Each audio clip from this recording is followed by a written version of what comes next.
Are you tired of workouts that leave you feeling drained?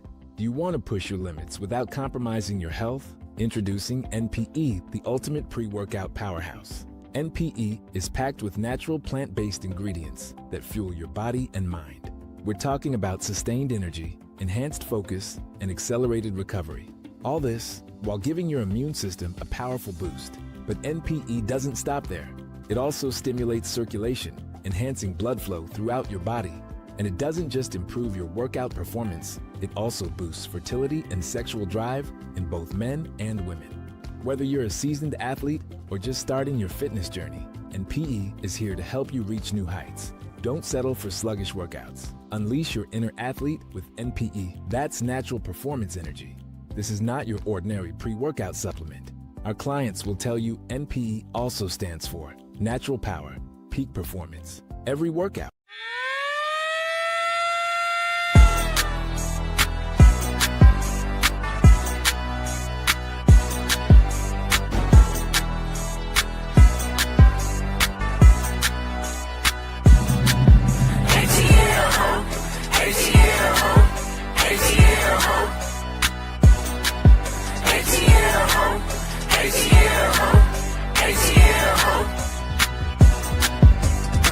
Say mine, let me get you down. Pop out, goddamn you out. Say mine when you in the house, bring your ass outside, I need that now. Bring your friends so they hold your heels. When you hear that sound, you know the drill. Right there, I swear I love my ATL. You my ATL. Come fly to ATL. I got her, it's just something else about her ATL. You my ATL. Straight out of ATL. Got a bottle on her head and then she said, I won't tease, it won't go easy. Don't need no reason, best believe it. Never scared, get up there, show 'em how to shake the room. Got all eyes on you, know you used to them other dudes. Don't not compare to what I'm gonna do. I lean in it, rock, get it, 4-5 times, don't stop, hit it, home run out of the park. With a real 8-time, know if I start, you finish. West side be the best side, and the south side bring them out. Heard the east side bring the free side, it's so many, hard to count. My ATL vibe, she make me laugh. We play charades and she took 9 shots and threw her ass. I swear I love my ATL, ho, you my ATL, ho. Come fly to ATL. I got her, it's just something else about her ATL. You my ATL. Straight out of ATL. Got a bottle on her head and then she said, I won't tease, it won't go easy. Don't need no reason, best believe it. You know I'ma be there by your side. I'ma pack you by the flight. I'ma be there for the night, you know. Them other hoes ain't worth the hype. I'll fold your clothes and tie you tight. Okay, the roof on fire from in the club to fuming. Now come here, I don't care who's around. Come show 'em all how you get down. Don't be shy now, light this room like you did back home. You know it, didn't die down. The hot seats getting hot, hot. I get back to that. I got 1 dance, 2 dance, back to back. Downside vibe, who can act the next to the NY in here. Tag you best, you better ask the rest, you better ask somebody. Hate to have for me to catch a body. When it's over, no after party. I'm sorry, I'm so ATL, ho. You my ATL, ho. Come fly to ATL, ho. I got her, it's just something else about her ATL, ho. You my ATL, straight out of ATL. Got a bottle on her head and then she said, I won't tease, it won't go easy. Don't need no reason, best believe it. Stuart, me. And we've got to thank God every minute of every day. It is your the 2 Live Stews. I'm Ryan. He's Doug. But together, y'all know what I'm trying to do. We make the 2 Live Stews in your morning 2 Live Stews experience. Yes! Good morning to the world. Let me make sure my mic is right. Good morning to my man John Dingle in the building. We appreciate you, John. Shout out to my nephew. I'll give him a shout out in a minute. Raymond Sutton, we appreciate you. Good morning. St. Louis Ron, good morning, King. Hope y'all enjoyed the game. Last but not least, to the great Shedrick Moore. Good morning, Shed. Good morning to all of y'all, and good morning to you, Dougie Stew. How you feeling this morning, sir? I'm fantastic, man. How about you? I'm feeling real good, man, because I'm the reason that the Knicks got their game-win victory last night. Awesome. We'll talk about that later, though. Well, no. You can't mention something like that and then don't talk about it now, because if we got to talk about it. Well, no, how'd you affect our win last night? Well, what happened is people that have watched the show, since you want me to get into it, people that have watched the show and listened to the show for the last 25 years know that whenever I make an in-game prediction, it usually goes the opposite way. Okay. And so last night in the Two Live Shoes Facebook chat group, I said that the Knicks are in trouble. Right. When San Antonio was up by like 12 or 13, the Knicks are in trouble. And then instantly the game turned around. No, Ninja. Yes, Nick. No. Yes. That wasn't no in-game prediction. The exact opposite happens whenever I make an in-game prediction. That wasn't no in-game prediction. That was you analyzing the game the way you see it. In-game. Right. Not in. That's you analyzing the game as you were seeing it. You weren't trying to be a jinx for us to win. No, I knew that if I said that, then the opposite would happen. And the Knicks everybody know you are a goddamn Knicks hater and you don't want us to win. You this alien, you this Nixon foe. Yeah, everybody know your heart. You keep acting like everything that we talk about and say on this platform isn't a receipt. Come on, man. It's a receipt. So these people listen. They email, they text, they DM. When you see them in the street, they pull you to the side. Hey, did you really mean so-and-so? Hey, if he said that. So shout out to the good people in Detroit, Michigan, WGPR, Hot 107.5 FM, HD2 in the D. The D is in the building. The Sports Rap Network, man. Rashad and crew, we appreciate all y'all and all that you do, man. And one more good morning before we get to things. One more. I feel like you should say pause 20 times after that. What you just did. I didn't ask Tree. Please, Tree. But go ahead. Speaking of that picture that Tree just put up there. No, I'm not going to do that. I'm not going to do that. Never mind. I don't want to. No, I don't want to do that. She needs to understand that's not a jokey thing. This is a guy show. Why should she keep showing a picture of a big phallus? Well, there's a couple of listeners that have communicated to me that they call you Double D. They call me Double D. What's Double D mean? DTD'd. DTD'd. Don't make me do this. Never mind. Don't make me do this. Go ahead. They call you Doug the Dick. What are you talking about? What are you talking about? I don't want. Never mind. I don't want to get into it. And on the heels of that, shouts out to Tyler. John's son just graduated from Berkeley High School. I believe it's Cane Bay, not Berkeley High School. We talked about this the other day. It's Cane Bay. Cane Bay. And we're very proud of him. I saw them post a picture after the graduation. And the older I get, man, to know that a kid is happy, because I mentor kids every week. So to know that a kid is happy and that a kid is fulfilled and that a kid is on a positive trajectory and that a kid is cared for and loved for, you can look at a kid's picture any given day, any given time, and tell that this kid is this is a good kid that's taken care of. When I looked at Tyler's graduation picture, it just pushed beams of ray out. And he's got this lion's mane on top of his head. He's got so much hair, I want to borrow some of it. So, John, congratulations to you, man, and to your son. Please tell Tyler that Unc said congratulations, man. Super proud of him and excited about what he's going to do next. I know he's set up to have success, so shouts out to y'all. What's he going to do? What's the young man going to do? Well, he's probably going to somebody's school somewhere, but his parents have a very profitable business, so maybe he just works for the family business. Mm-hmm. You know? But he's going to win. Which is a great thing. That's what the Nordics do. Right. He may ultimately end up going to school for something to be a blessing to come back to the business, to take the business to the next level. You know, but whatever it is, he's going to win because that's how he's been bred. He's coming from people that are winners. Hey, listen, while I'm thinking about it, man, I got two things I want to announce. Number one. Yes, sir. Number one, we are looking. Did you watch all of the game, man, or were you like in and out of the room? Were you sitting down watching the game? Or were you moving around watching I just games? told you I'm the reason why the Knicks won.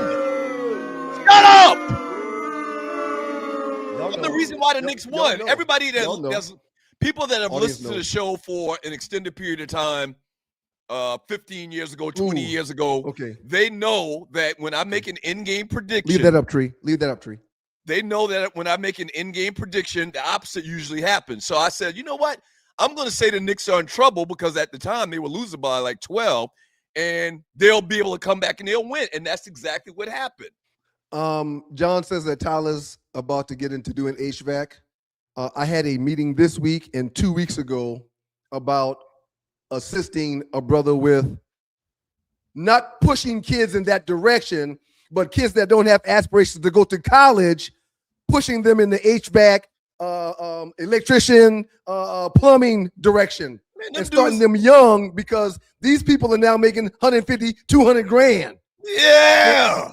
You know, so why get in debt 150, 200 grand over 4 or 5 years when you can come out of high school, pick up this trade? You know, they used to do this in Bono back in the day. So me and a few other brothers have collectively are trying to figure out a way to lead youngins in that direction without canceling their aspirations of going to college if college should be for them. But if college is not for you, there's alternatives that you can start really early making a good livable wage. Congratulations, John. With all of this AI and everything going on, people still need their HVAC. People still need their air conditioning and heat installed. You'll take that alone. That ain't never going to go out of style or be obsolete because of AI. You in Georgia, you take out a loan in the middle of the summer if that HVAC unit dies. Yes! You take out a loan to get another one. You gotta. You won't question it. You're gonna call 1 or 2 people, and they're gonna give you a number. You're gonna take that number, and you're gonna say, "Get over here now." Plumbing. Shouts out to rest in peace to the great Fest Manigoat. Shouts out to Mr. Howard. Did you ever go to what they used to call it? They used to call it industrial arts. Did you take industrial arts under Mr. Howard? I did take industrial arts, but I did not go to Bono. Well, that's something different. That's something different. That's something different. Yes, I did shop. I had shop with Fest in the 8th grade, I believe. Yeah, officially they called it industrial arts, but absolutely, man, those types of fields not going out of style. And the plumbers and HVAC people, they make money. Absolutely. And real quick, even though AI is now a part of building houses and can do the whole damn thing, framing and everything, brick masons still getting paid too. How's AI going to build a house? Man, they send trucks out there with these big things that does it all, man. Cement, yeah, it's crazy, man. Yeah, but no, AI can't lay no brick, man. AI can't lay no brick. It's cemented. We won't get into it now, but yes, they're building like not modular homes because you can't move them, but computer generated. They're putting up not sheetrock, but cement walls. It doesn't. There's trucks that do it all for the most part, man. Okay, all right, yeah. Couple quick announcements before we get going and set up the show.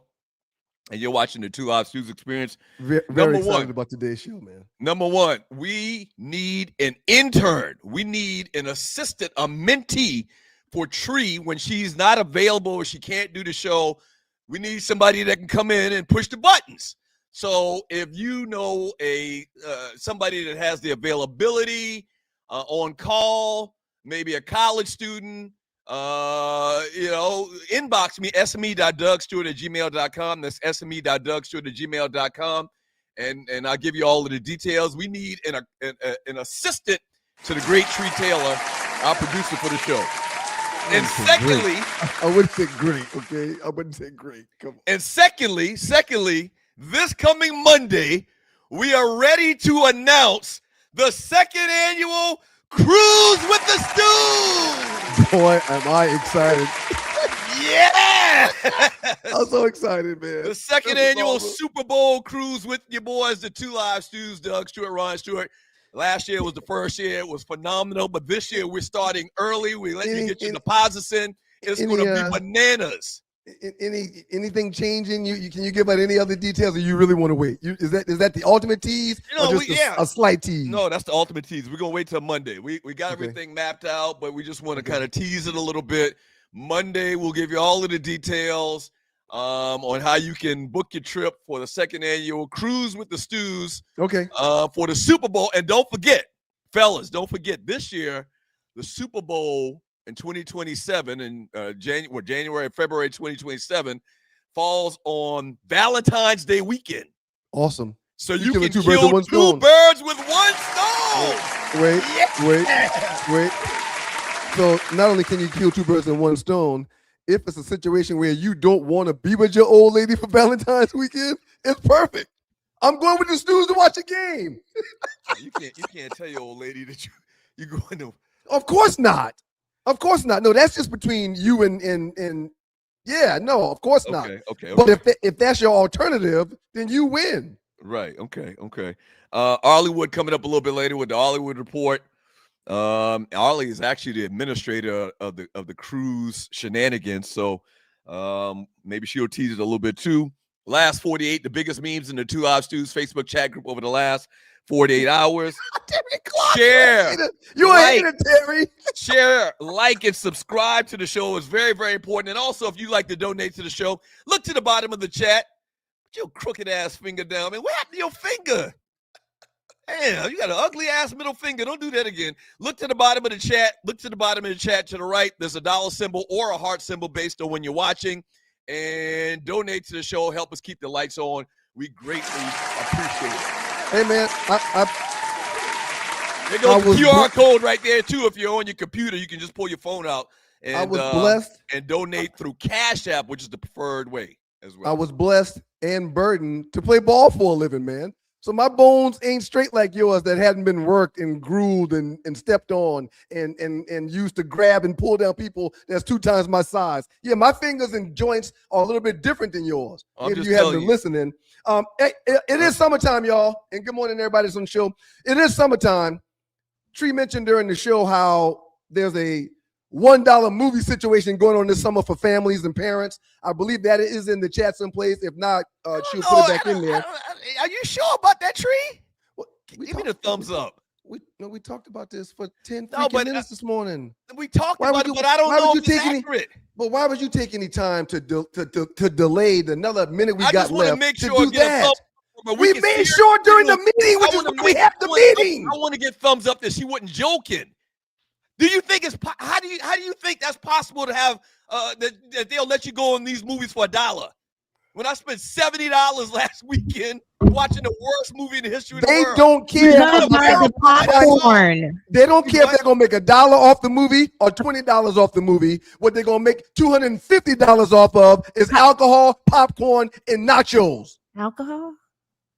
Yeah, you can get beer and liquor. It's real, Douglas. But yeah, they're going to make money off of the concession. Yeah, they just want to get you to the theater, man. The movie is not the movie is not the moneymaker. Man, you think I don't understand that? Tree. So why you bringing up the stupid question? You did put the link in the chat, didn't you? The link to this $1 movie. You just said it 2.5 seconds ago, and I did do it in the meeting this morning. Yes, that's what I'm referring to. You never look up, so you don't know. That's what I was referring to. It's the Down syndrome person we were talking about earlier. My goodness, man. And I think y'all need to stop saying that. Well, no, I mean, that's a technical term. We're not being disrespectful. That's not nice. No, it is being disrespectful. No, it is not. People have Down syndrome. You know I don't have Down syndrome. What about people that do have Down syndrome? No, when you do things like you just did, man, you got to have something. You got to have something. Okay. I got feelings too. You know what? You got side syndrome. You got side syndrome. You ain't got Down syndrome. Stop. Don't do that. Yeah, Down syndrome. There's no way we could have a full meeting talking about what the hell we're going to do, and then you take 2 minutes of the last segment or the first segment of the show to do what you just did. There's no way. You can side syndrome. As a matter of fact, when I start doing like this, it means side syndrome. Like you in the Thriller video, man. Up next in the Doghouse with your boys, the Two Live Stews. You guys, that is. Story number 1. When it comes to the NBA, we're talking hoops. We're talking New York Knicks. And no, I'm not going to be unbearable. All because of me. I'm not going to be unbearable. All because of me. But yeah, we're going to talk about the New York Knicks in Game 1 that took place in San Antonio last night. Doug slept with a helmet on his head as a child. Still in I the 16. did. I It's coming. did. It's Is coming. that the picture Yeah. I sent you, Tree? Everybody knows. Everybody knows, man. Yeah. And kids that wear helmets are wearing helmets for a reason. Kids just don't sleep in helmets unless there's a problem. Let me tell you something, man. That Trying to tells you shave how his much. head. That tells you how much the game meant to me, man. That tells you how much the game meant to me at a very early age. I can't wait to share that picture, the pick of the day, with the listeners later on in today's show. Cruising with the Stews, broadcasting live at WGPR Hot 107.5 FM HD2 in Detroit. Maybe not live, it's delayed, but still, it is Mondays and Thursdays every morning, or on Sports Rap Network's radio app. We appreciate y'all. Y'all keep it locked. We're getting to the NBA and the New York Nets. They got a victory because of me. Yes. Go Knicks. Go Knicks. Go Knicks. Go Knicks. I got a PSA to all golfers. It's your boy One Live Stu, Ryan Stewart. Y'all listen up. If you love golf and you love giving back, this one is for you. On August 14th, 2026, that's right, this year, the Safari Sportsman Club is hosting a big charity golf tournament at Crystal Lakes Golf Course. And yes, of course, the Two Live Stews will not just be hosting that tournament. We're playing in that tournament too, shorty. Y'all pull up on your boys. Great course, great people, even better cause. If you want to play, sponsor, or just get the details, hit our guy Gregory Jackson up at 678-761-5937. That's 678-761-5937. Gregory Jackson. Or you can email info@stjameslodge4.org. info@stjameslodge4.org. Lock it in right now. August 14th, we'll see you on the course.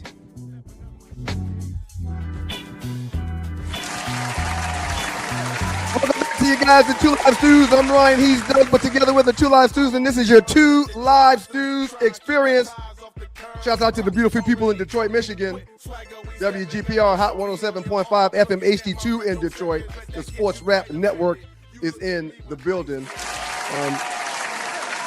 Microwave mentioned something a second ago, man, but we're going to jump into these sports before I talk about that. We're 12-1 this postseason. We're 12-1 this postseason. And Hey man, y'all not 12-1. Shut up. I didn't ask you. I'm telling you. Y'all not 12-1. Right. Because the Hawks won more than the Hawks took to game 7, didn't they? No, we're 12-1 in our last 13 games. Oh, okay. Well, that's all I'm saying. All right. And I want to compare the dominance through the first 13 games in playoff history so people understand what we're dealing with and what we're talking about. The current Knicks win last night, 105-95. The current Knicks deserve to be mentioned with I'm not going to let you do that. The current Knicks deserve You got to give the score. You start throwing out all this stuff. So no, start from the beginning. I'm doing something else. You can't tell me what to do. I'm doing something else. You want to give our score, you go ahead. I'm not to that point yet. I'm doing something else. Current Knicks deserve to be mentioned with two of the greatest postseason teams ever.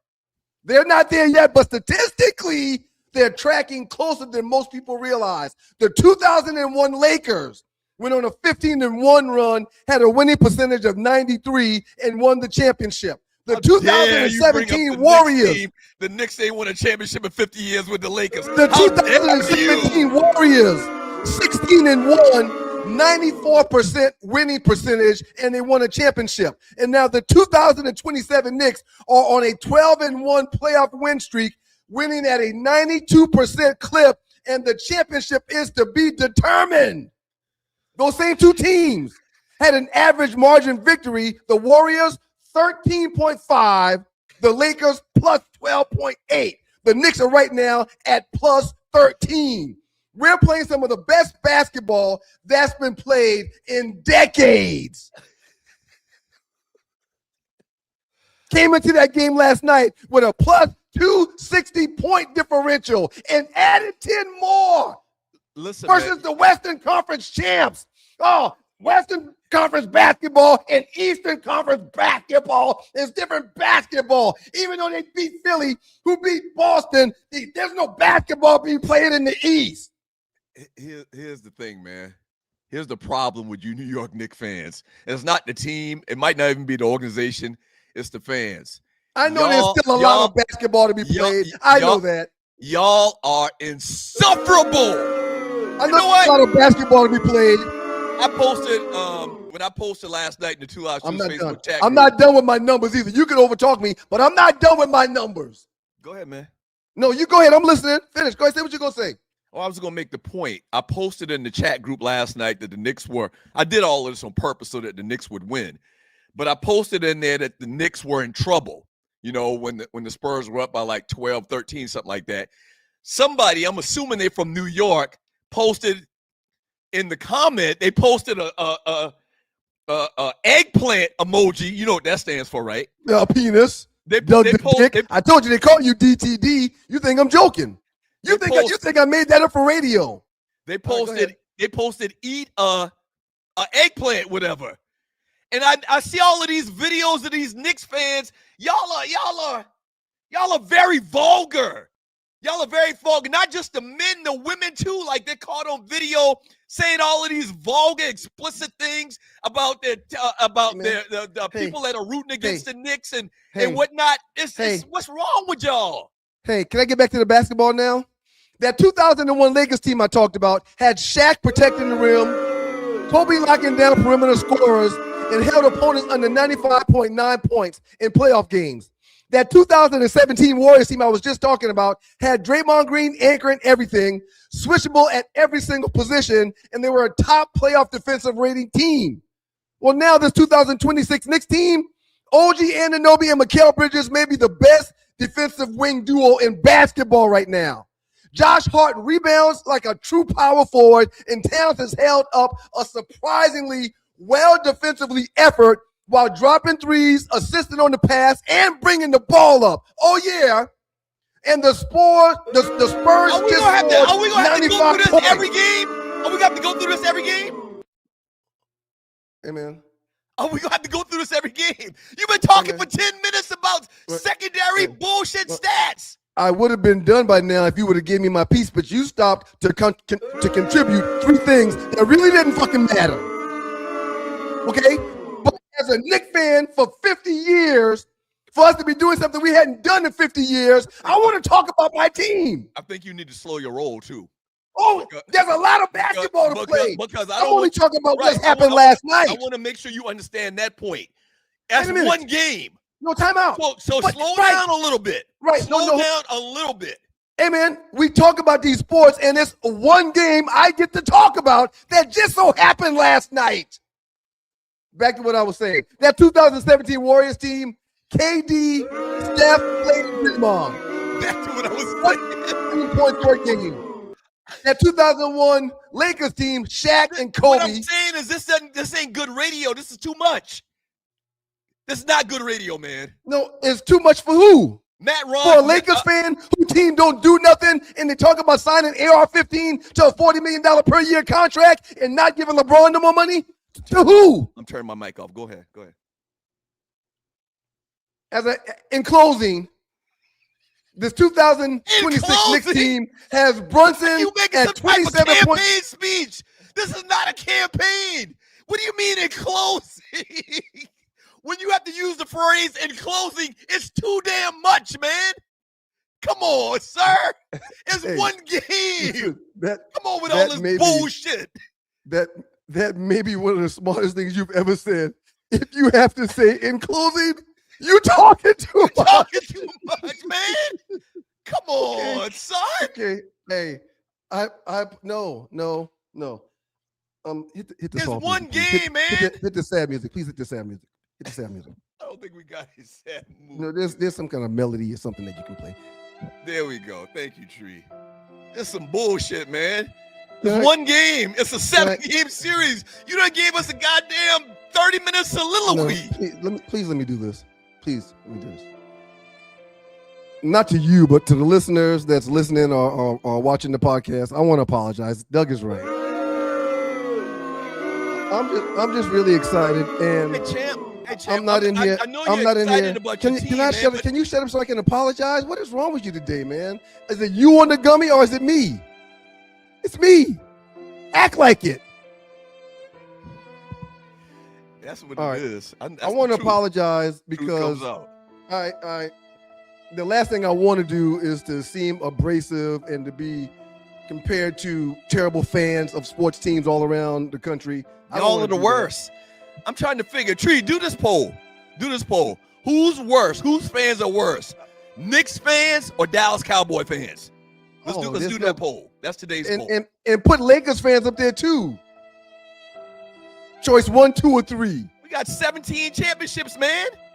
And like 15 in the last 50 years. How many of y'all got in the last 50 years? We're playing the best basketball now. You living in the past, and I'm talking about the present and the future.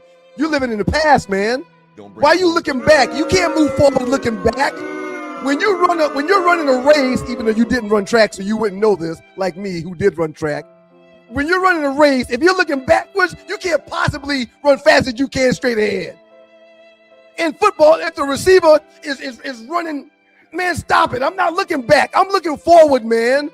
And we're playing good ball. And you're watching the Two Live Stews experience. Shouts out to Jalen Brunson. What's the question for the poll? 30 points last night. The question is, who are the worst fans in pro sports? Is that what it says? Because I can't see it. That's what it says, Tree? Thumbs up? Okay. I think that should actually be worst. WORST. I'm sorry, Tree. I just think you might need to know. I hate grammar police. like y'all type and read I hate grammar police. Especially when she's back there doing 8 different things and you ask her to put a poll up she wasn't expecting to put up and you want to correct her grammatically. See, that bothers me. And listen, I'm not even 100% sure if I'm right. It just looked kind of awkward. Listen, I don't even know if I'm right, but I'm gonna correct you. Jalen Brunson had 30 last night. Had the little knee injury. People were panicking, thinking that was it. There goes. Oh my gosh. There goes the Knicks' chances of winning a championship after 50 years. Comes back, plays fine. Josh Hart couldn't hit the backside of a barn shooting, but did all of the things. Everything else. Defensively, as far as steals, assist and everything. Yep. And it worked out for y'all, man. Congratulations on your game 1 victory. Did you give the score 105 to 95? Have we mentioned that the playoff record right now is 12-1? I did mention it, but you cut me off because. And then the road record is 8-1. Finals record is 1-0. Current win streak is 12 games. 2 consecutive series sweeps. Oh, and we now have home court advantage. Because we won game 1. It's a 2-2-1-1-1 series. So we're up 1 at home. So now we've got 1 more game to play before we play 2 at home in New York at Madison Square Garden. It's congratulations, man. It was a great victory. Let me say one more thing. No, real quick before you move on. Real quick. No, for real. I wasn't gonna move on. I was gonna give a couple of thoughts about the game last night, man. Okay, well then, good. I'll do that just real quick before you give yours. We always talk about a big 3 that it takes to have success in series like this, or a powerful 2. Okay. Mm-hmm. I've been talking about how on any given night the Knicks have 4 players that can lead in scoring, or 4 players that can lead in different categories. Let me vote for the Knicks fans right now. Last night, Jalen Brunson, 28.7 assists, 4 rebounds, controlled the 4th quarter. Last night, Big Cat Williams, 24 points, 12 rebounds, 4 assists, another playoff double-double. Last night, OG Anunoby, 18 points, elite defense on San Antonio's wings, and he hit several momentum-changing shots. Last night, Josh Hart, 11 points, even though he missed shots, 10 boards, 7 assists, and he stuffed the stat sheet. And last night, the 5th contributor in our game, 14 points, strong perimeter defense, team high plus minus among starters, and it was Hale Bridges. That's 5. 5 people that contributed in big ways to the team's success. It's one game, man. But it's one game we got to talk about because it was last night, and we're on this morning. You know what? I thought about it, man, just now. We started doing this thing here we call the Two Live Stews in 2001. I'm just realizing this is really the first opportunity. You've done it before, but this is really the first opportunity you really had as a Knicks fan to hold your chest out. I believe it was 99. Now that I think about it, I get why you going crazy like this. I get it. I believe Y'all it was have been 90. down and bad for so long. Any opportunity you get, you're going to take it. Yeah. That's Why what's wouldn't going I? on. Why wouldn't I? I get it. I get Why it, wouldn't man. I? Yeah. I mean, but no, man. No, real quick. You're trying to I make this a get me it. thing. It's not a me thing. This is a sports thing. Game 1 of the Stanley Cup Finals has been played, and the fans of the teams that are winning and playing good ball are excited this morning. Your team is playing for it all. I love sports. Hashtag I love sports. Right. And You have my never team in 50 years hadn't done this, and they're doing it now, and not just doing it, playing some of the best basketball possible where everybody, even when Brunson got hurt last night, Alvarado came in there and balled. And here's the crazy thing. Yeah, oh yeah, Alvarado's a Georgia Tech guy that's from New York. He's now playing in New York. He's one of my guys. And he contributed to my team's success last night. You damn right I'm excited. And you're watching the 2 Hour Shoes experience. And You damn right I'm excited. I got this- every right to be excited. This is a testimony to what I was saying earlier and why we've got this poll going on right now. At the most, you spent 2 weeks in New York City every summer. Right. Right. At the But time most, out. you spent 2 weeks in New York City every summer. So Why did compare you do that? You you to what should've you've done changed in the that. last 20 minutes to people that are born and raised in one of the boroughs. They are literally going to burn that city down. Matter of fact, it probably is not a good thing for y'all to win it because they're going to burn No. New York City down. No, time out, sir. If you No. put it to scale to how you've acted in the last 20 minutes, they're going to burn the city down. Doug, I hope you understand that at this point, today is June 4th. The series is going to be another month, every other day for a few weeks. It's not If gonna be a it takes month. 7 games. It's not gonna be a month. No matter if we win or if we lose, New York is going to burn. And they know that. Uh-huh. They're, at this point, they're already putting up, covering buildings and covering cars and putting the foundation on the streets in the city because New York is going to burn no matter what happens. Mm-hmm. I'm excited, man. And I'm not excited about the 1-game win that we have right now.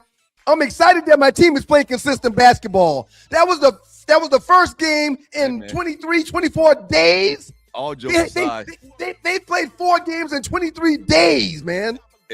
all joking aside, they took the Spurs' biggest punches and bounced back. Hey, They man. did. Yeah, man. Like the Spurs were down early. Everybody saw the game. The Spurs were down early. They came back and they were up by like 15. And I'm like, oh shit, they home. They got the home crowd for the most part, even though there was a ton of Knicks fans in there, like it always happens. I think the most they got up was 13, but I could be wrong. And they were McBride poised. comes in. McBride comes in 6 points off the bench. Shamet comes in 13 points off the bench. Alvarado comes in 7 points off the bench. +4. I mean, contributing. Mike Shots Brown up. and the coaching staff are making adjustments that people don't understand when it comes to defending Wemby, who did not have a great game. Wemby played good, but the 26 points, they needed more. Hey man, He can't do it by himself. Mitch, So go ahead. we played a team that had Champagne for 16, Wemby for 26, Castle for 17, Harper for 16, and still beat him by 10. Shouts out to Mitchell Robinson, broken finger or hand or whatever it is. Didn't stop his flow. Wemby had difficulties getting in the blocks Right. because Robson's pushing him around. Wemby got to develop. He got to put on more weight. He got to get stronger. He got to develop. He needs to get a. He's a goddamn third-year player. No, he He's needs to a get third-year player, which is one of the things I said. We've got more veteranism on our starting five and our bench than the Spurs do. The Spurs are young. They're dependent on 6 guys that's 25 or less. They're playing grown men. They're playing grown men. The point I'm trying to get out. Can I get my point out? Oh, I'm sorry. What were you saying? Wemby needs to develop like a sky hook or something.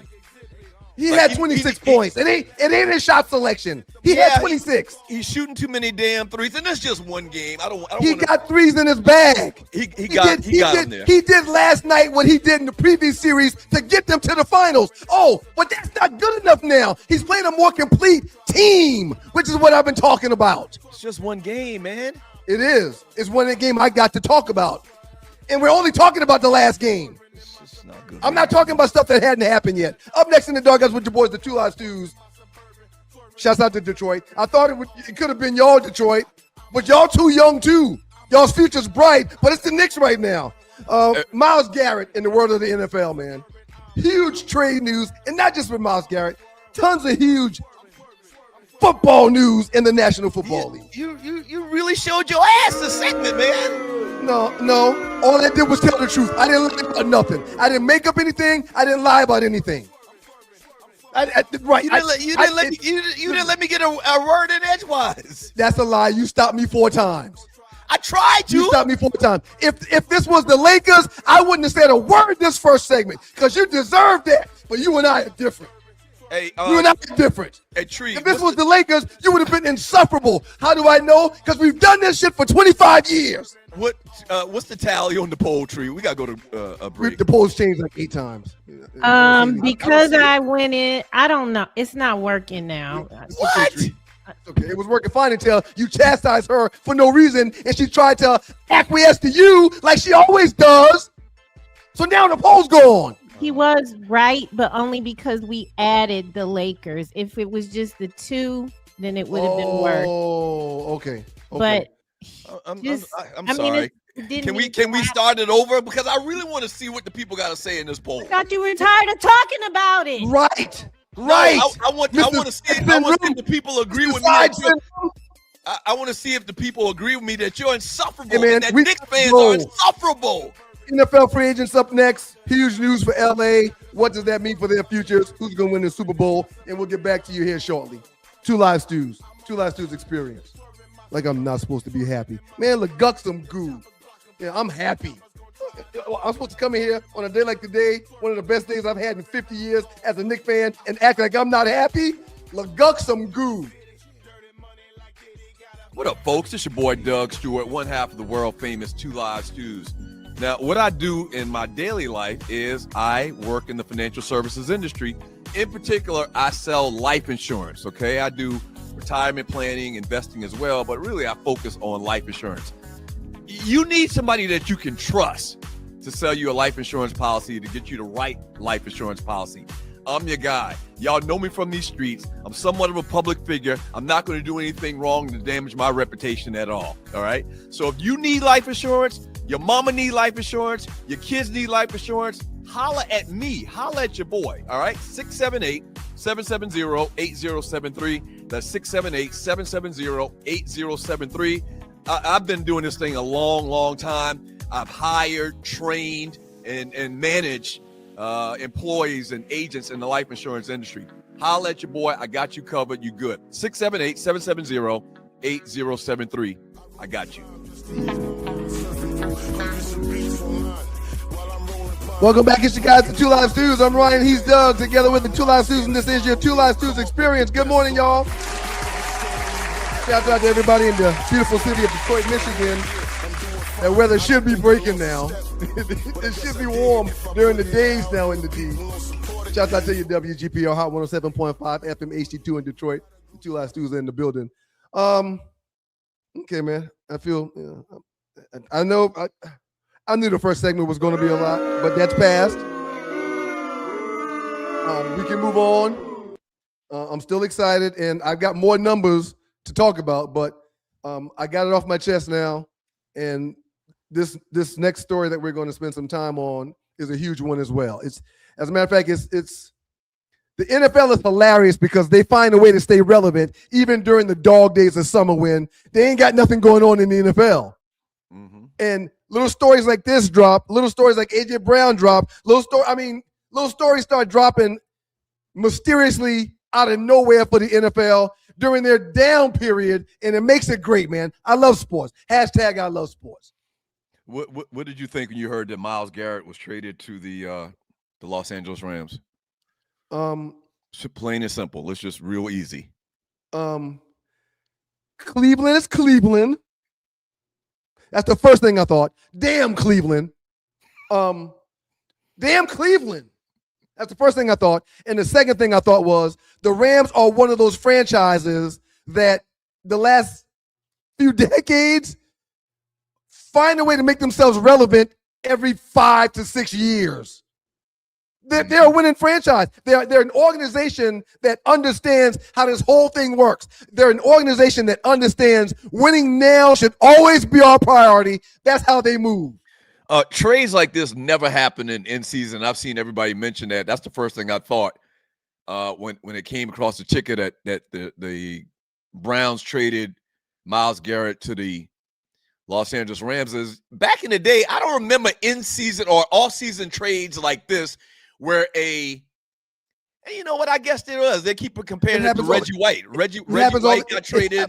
It happens all the time. But that was such an anomaly. I'm trying to think of another trade this massive to this degree. It's huge. It's huge. Micah Parsons was big last year, but not like Myles Garrett. Micah Parsons is a great player, but Myles Garrett can legitimately be compared to Bruce Smith and Reggie White and dudes like that. You know, and Micah Parsons is almost there, but not to the degree of Myles Garrett. I was shocked. I was absolutely shocked when it came. I said, what? Right. Immediately shared it in the group and said, damn, Mr. Browns the Browns and look at the Rams. They're going for it. Let me ask you a question. How often does a defensive player of the year, arguably offensively and defensively, the best player in football, get traded? Very rarely. That's the point. It doesn't happen. Yeah. I mean, Reggie White is the only name I could come up with. I'm sure there's others. And we just talked about Micah Parsons last season, the year before last year. That was huge. But as great as Micah Parsons is, this guy is better, much better. On a career status, yes, absolutely.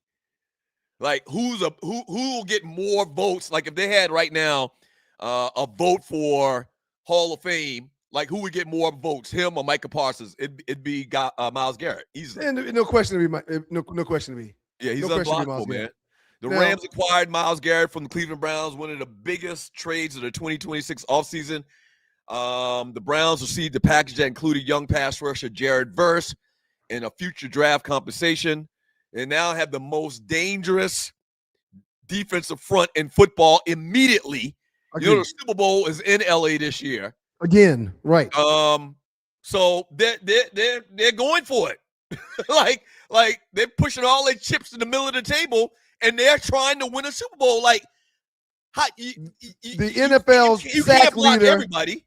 The NFL's sack leader through 2025 is now from one team to the next, went from Cleveland to LA. He went from sugar. His old lady lives in LA too. He went from so he's gonna be happy as a lark in the spring. Absolutely, man. And you go think about the mentality where you go from, now the money is a whole different story. I want to talk about that briefly also. But think about a player's psyche and mentality when you've been in Cleveland for the last decade. Purgatory. You're one of the best in the league, and you get afforded the opportunity to go to LA. Being said, man. Big difference, Cleveland to LA. That being said, his next 5 years looks like it's a $177 million deal, $178 million deal. He'll pay $68 million in federal taxes. He'll give FICA $4.2 million. He'll give state tax of California $23.5 million. He'll pay an agent's fee of $5.3 million. And every city he travels to, he will pay their tax as well. Total taxes of more than $100 million. His net income after right around $178 million is going to be about $80 million. He's going to pay money away. He's going to pay more money away than he makes off of a $178 million deal because he's going to California. That's an interesting little tidbit. You can't make it up, man. Right now, dude is a first ballot Hall of Famer. He's generally considered one of the top 10 to 15 defensive ends in NFL history. I'm going to be honest with you, man. I don't think I could come up with five better. Five better what? Five better defensive ends. No. Like I would rather have on my team. Well, no, real quick. No, I'm glad you said that. Would you rather have Myles Garrett or and I just had no, don't even talk about the guys that's playing right now. Don't talk about current defensive ends. Talk about the best defensive ends ever in the league. Julius Peppers. Would you rather have Myles Garrett or Julius Peppers back in his prime? Oh, damn, that's a great one. Ooh. I'm not even going to say Bruce Smith or Reggie White or nobody like that. Somebody secondary to those guys. And the first name I came up with is Julius Peppers. Would you rather have Myles Garrett or Julius Peppers? I'm going to take Myles Garrett, but I do think you should aim towards Bruce Smith and Reggie White. I'm no disrespect to Julius. No disrespect to Peppers. But I do think you need to go to the top echelon of the ends. He's the best. In other words, you'll take him over Julius Peppers. Yes. Wow. Yes.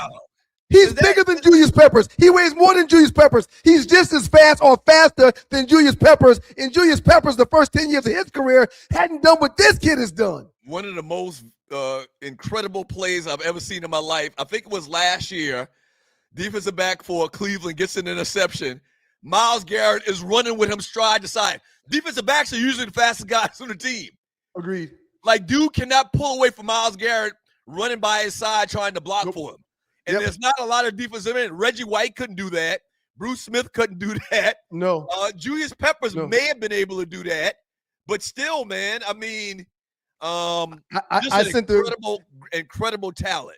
In the Detroit Lions chat group that I'm in, we were talking about it. There's about 40 or 50 of us in there, former Lions.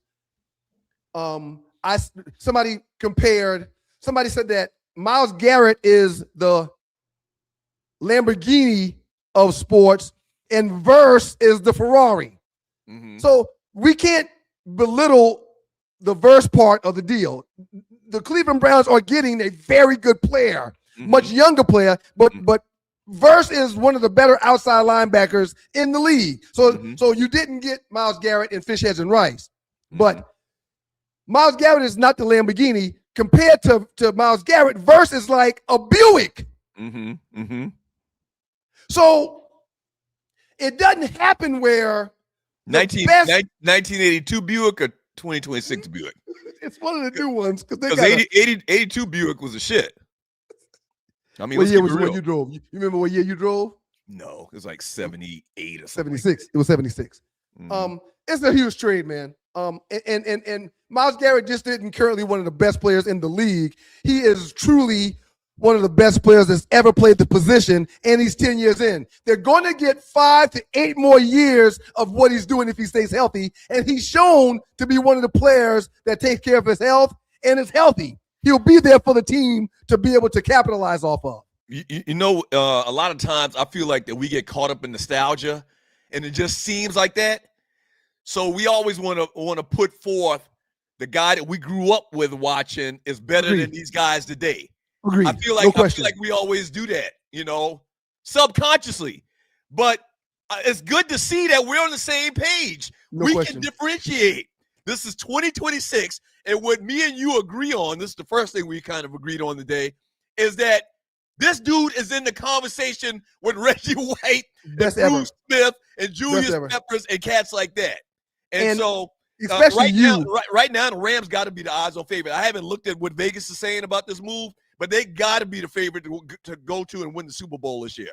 You love everything old school, so when I bring up something new school, and compare it to something old school, you tend to shoot me down regardless of whatever it is. Old is better, old is better, old is better. Big Daddy Kane. But this proving my point. Right. I can differentiate. People Right. think I'm all old school and everything. No, if you are privy to being compared to old school, if you're LeBron James in a comparison to Michael Jordan, we can add that comparison. I may not agree with you, but Myles Garrett is that dude. He could play for anybody on any defense in football history. I agree. Yeah. I believe prior to that trade, Seattle may have been favored again. I haven't checked the odds since that's been done, but I did pull up some numbers. Ooh, this is, I like numbers. 10 seasons in, Myles Garrett versus Julius Peppers. Games played by Myles Garrett, 134. Games played by Julius Peppers, 154. Sacks, Myles Garrett, 125. Julius Peppers, 100. Sacks per game, Myles Garrett, 0.94. Julius Peppers, 0.65. Pro Bowls, 7 each. First team All-Pros, multiple each. Defensive Player of the Year, Myles Garrett has 2. Julius Peppers didn't have any. The numbers are staggering, which goes to why in the world would Cleveland give that away with what he's done? And why would you want to rebuild without that? It makes no sense. What? How do you see yourself as a team getting better by bringing in someone less and getting picks of unknown players to date? Not as proven. Well, what I would say is if you're a Cleveland man, it's not bad to start over on everything. I always say Cleveland should change their uniform. They should change their logo. They don't really have a logo. They should change that damn little pixie or whatever it is that they throw around as their mascot. They should just change everything. Just start from fresh because it's been so bad for so long. Why would you just start from fresh? Because of stuff like this. They still got Deshaun Watson on the roster, paying him $50+ million a year, and more than likely, he probably won't beat out Shedeur Sanders, even though I'm hearing that he's looking good in OTAs. Current top odds for the Super Bowl to win the Super Bowl this year. Coming in number 5, the New England Patriots. Number 4, Philadelphia Eagles. Number 3, Buffalo Bills. Number 2, Seattle Seahawks. And the number 1 team at the top of the list right now to win the Super Bowl, so says DraftKings, is the Los Angeles Rams. And I'm sure that was different, a day or so before they drafted Myles Garrett or they made the deal for Myles Garrett. But, I love it. The Rams going for it. Shouts out to A.J. Brown, who has gotten what he wanted to get out of Philadelphia. He is now a New England Patriot and talking about, I guess alluding that being in Philadelphia was hell because now he is in heaven in New England. Your thoughts on that? Man, I know, and one guy did speak up for Philadelphia, one of the offensive linemen. He was like, man, we glad it's over. Right. I know they're glad that they shipped that ninja out of there, man. I'm tired of him, man. I don't even play on the team. Yeah. So good luck to him, man. Think about this, man. Think about this. You go to a Super Bowl and win. You go to a Super Bowl and could have won, and you want to leave that area. You're being paid $30+ million per year to win 12 to 14 games per year, and you are choosing to leave there and go someplace else. You're going to learn today, I think. Okay? He talks about it. A.J. Brown talks about how the New England Patriots was his favorite team growing up, which is understandable because they did a lot of winning. Tom Brady was the quarterback. I get it. Yeah. But you were in a franchise that every 5 years finds a way to compete for one, begging to get out of there, reading books on the sideline. I hope nothing good happens to him. Right. It's just I hate that type of player, man. Incredible. Selfish. You got it all. I know the reason is he feels like that Jalen Hurts isn't a drop back type traditional quarterback they're going to throw the ball 40, 50 times a game. He's going to get more targets. I know that's what's in his mind. Why would he think that when he's like the only receiver in Philadelphia history that's had 4,000 yard seasons back to back? Why would he think he can't get the ball? Hey, man, peace. Good luck to you, sir. Yeah, are you kidding me? I'd be so happy if I was in that Philadelphia locker room, man. Oh, they're ecstatic. Guy. Yeah. They're ecstatic. Hey, Arlie coming up next with some entertainment news, man. Don't go away. Two Live Stews experience. Look, a gift horse in the mouth. Ungrateful son of a Mitch. Golly. Let him go. Get out of here. We don't want you. Good riddance, A.J. Brown. He might be the final piece to New England getting to the Super Bowl and winning it. Being stranded on the side of the road, y'all, in Metro Atlanta is very, very stressful and it's dangerous. Bay 11 Towing is who you need to call. Bay 11 Towing's response times always outpace those national brands. I've been beside the road in Atlanta before, and when you're waiting for hours on a tow truck, it's not cool. Bay 11 Towing says they get to you faster, and they're more cost-effective and efficient while doing so. Whether you're dealing with a flat tire, a dead battery, or a full-on straight breakdown, the team at Bay 11 Towing is ready to get you safely back on the road or get your vehicle and yourself where you need to be. So next time you find yourself in a jam, Bay 11 Towing, give them a call at 404-770-6949. Again, that's 404-770-6949. Bay 11 Towing, where speed and savings come together to get you safely to your destination. Check them out at 404-770-6949. Fast, reliable towing that doesn't cost a fortune. Bay 11 Towing. Welcome back to you guys at Two Live News. I'm Ryan, he's Doug, and now we're happy to be joined by none other than Arlie Wood in the building. Good morning, Arlie. Good morning. I'm trying to blink y'all better. Thank you. Because y'all was out to chain this morning. I was like, oh my God, somebody get him a muzzle. Jesus Christ. Hey, Arlie, you want to put a muzzle on Doug, Arlie? Why you want to put a muzzle on I Doug? was giving it was triplet, it was twin muzzles. I was getting them for both of y'all. You was gonna get Arlie, twin. I apologize for my brother over here. I mean, I do too. You can't apologize for y'all. Just I do too. I said one of them need a gummy, one of them need a muzzle. Oh my God. I said I still smoke some weed before we started the show. You give me another gummy, Arlie. I'm gonna turn this whole thing out. You better not do Turn that. this mother out. I really indulged this early. However, I was up all night because I was fired up from the game, so I didn't sleep much last night. And I was drinking coffee and reading notes and you getting your stats together so we can have being a dad. Right. So this time of year, there'll be many days where I may not sleep like usual because the kids are moving around in summertime. Real quick, Doug. Please remind me when we get up with Ollie's report that I pulled up a comparison of numbers between Myles Garrett and Reggie White. Okay. And they're staggering. Okay. Okay. Thank you, Arlie. Hey, y'all.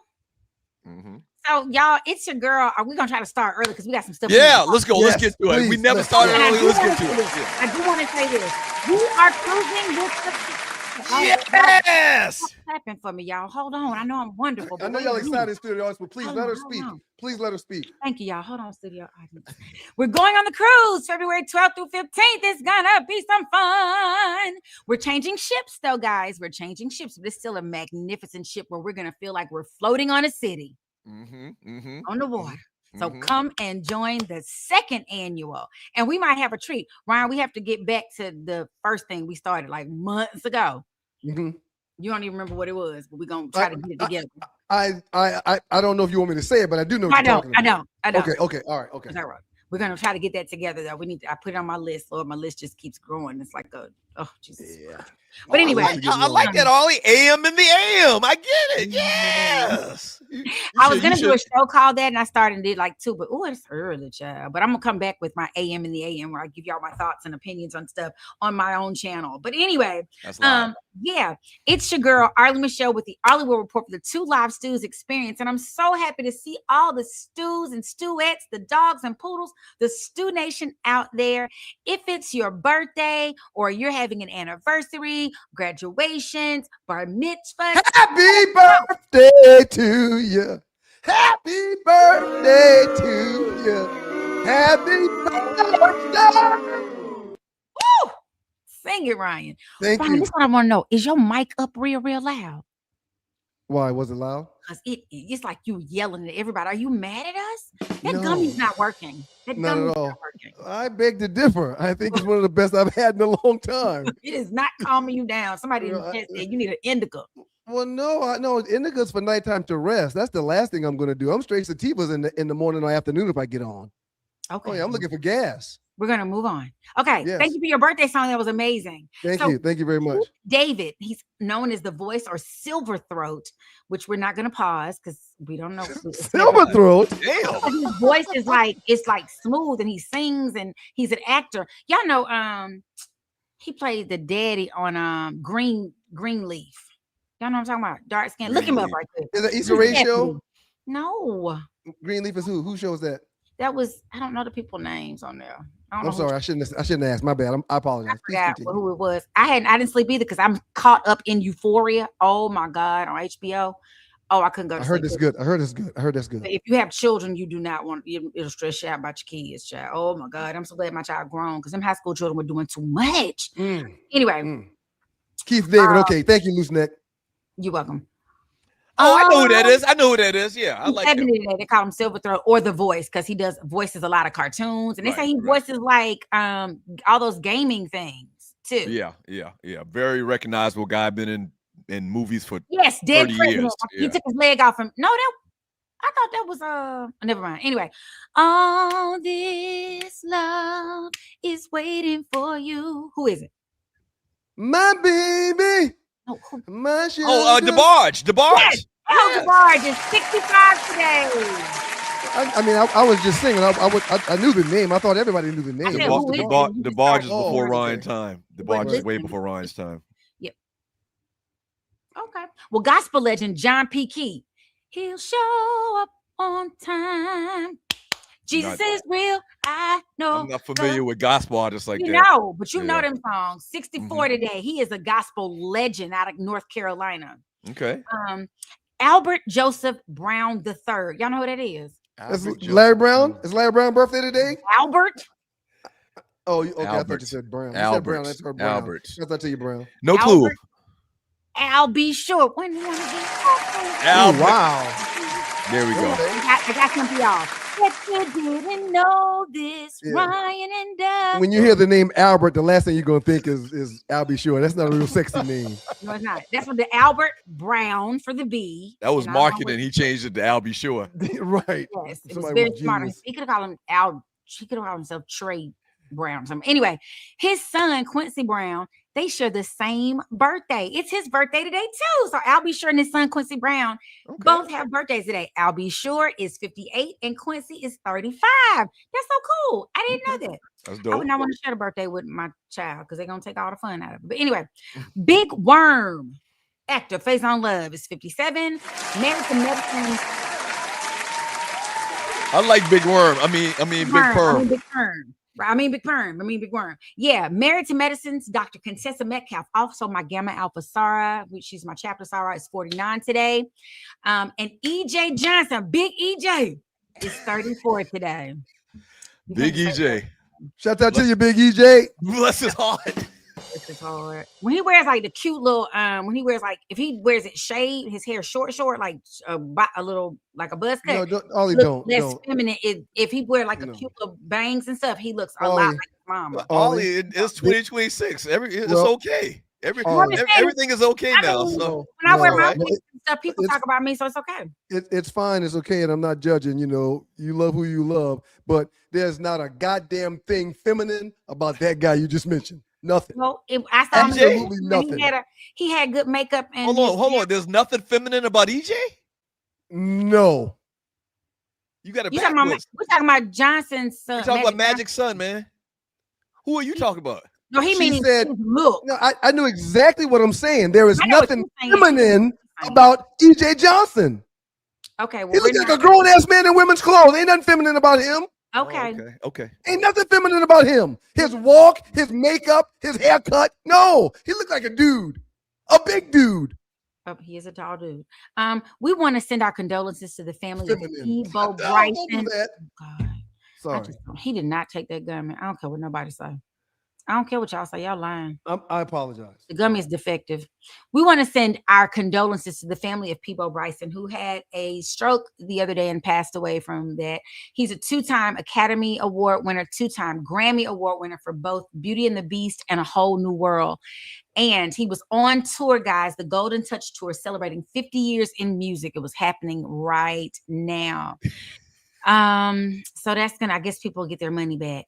But he passed surrounded by love of his family and those close to him. He had like a 9-year-old, y'all. What? 75. He got the first lady he had a baby with is like they had a 30-something-year-old, and then he decided to get married like in 2013, I think it was, and the baby was born in 2019. Mm-hmm. Yeah, I mean that's how it works. Men can actually they can do it. They can keep it going as long as they walk in the face of the earth.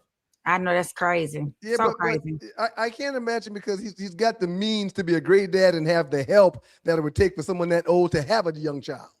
But now you done left from here by yourself. That's true. That's very true. Probably not baby hello. But anyway, we can send condolences to his family. Well, Doug, I didn't know people was from South Carolina. Julius 29C said he was from Greenville, South Carolina. He is from I didn't know that either. Another one for you to claim. Everybody from South Carolina. I know he lived in Atlanta for years, but I didn't know he was from the crib. That's dope. He lives in that family is here. But yeah, I saw somebody post like if they do it when they do the Peebo tribute, they better get real singers, not no AI, not no none of that. Y'all better come with it because that man baby, can you stop it? I loved his voice. So yeah. So rest in peace and condolences to his family. So first up, guys, we gotta talk about Itty Bitty Diddy.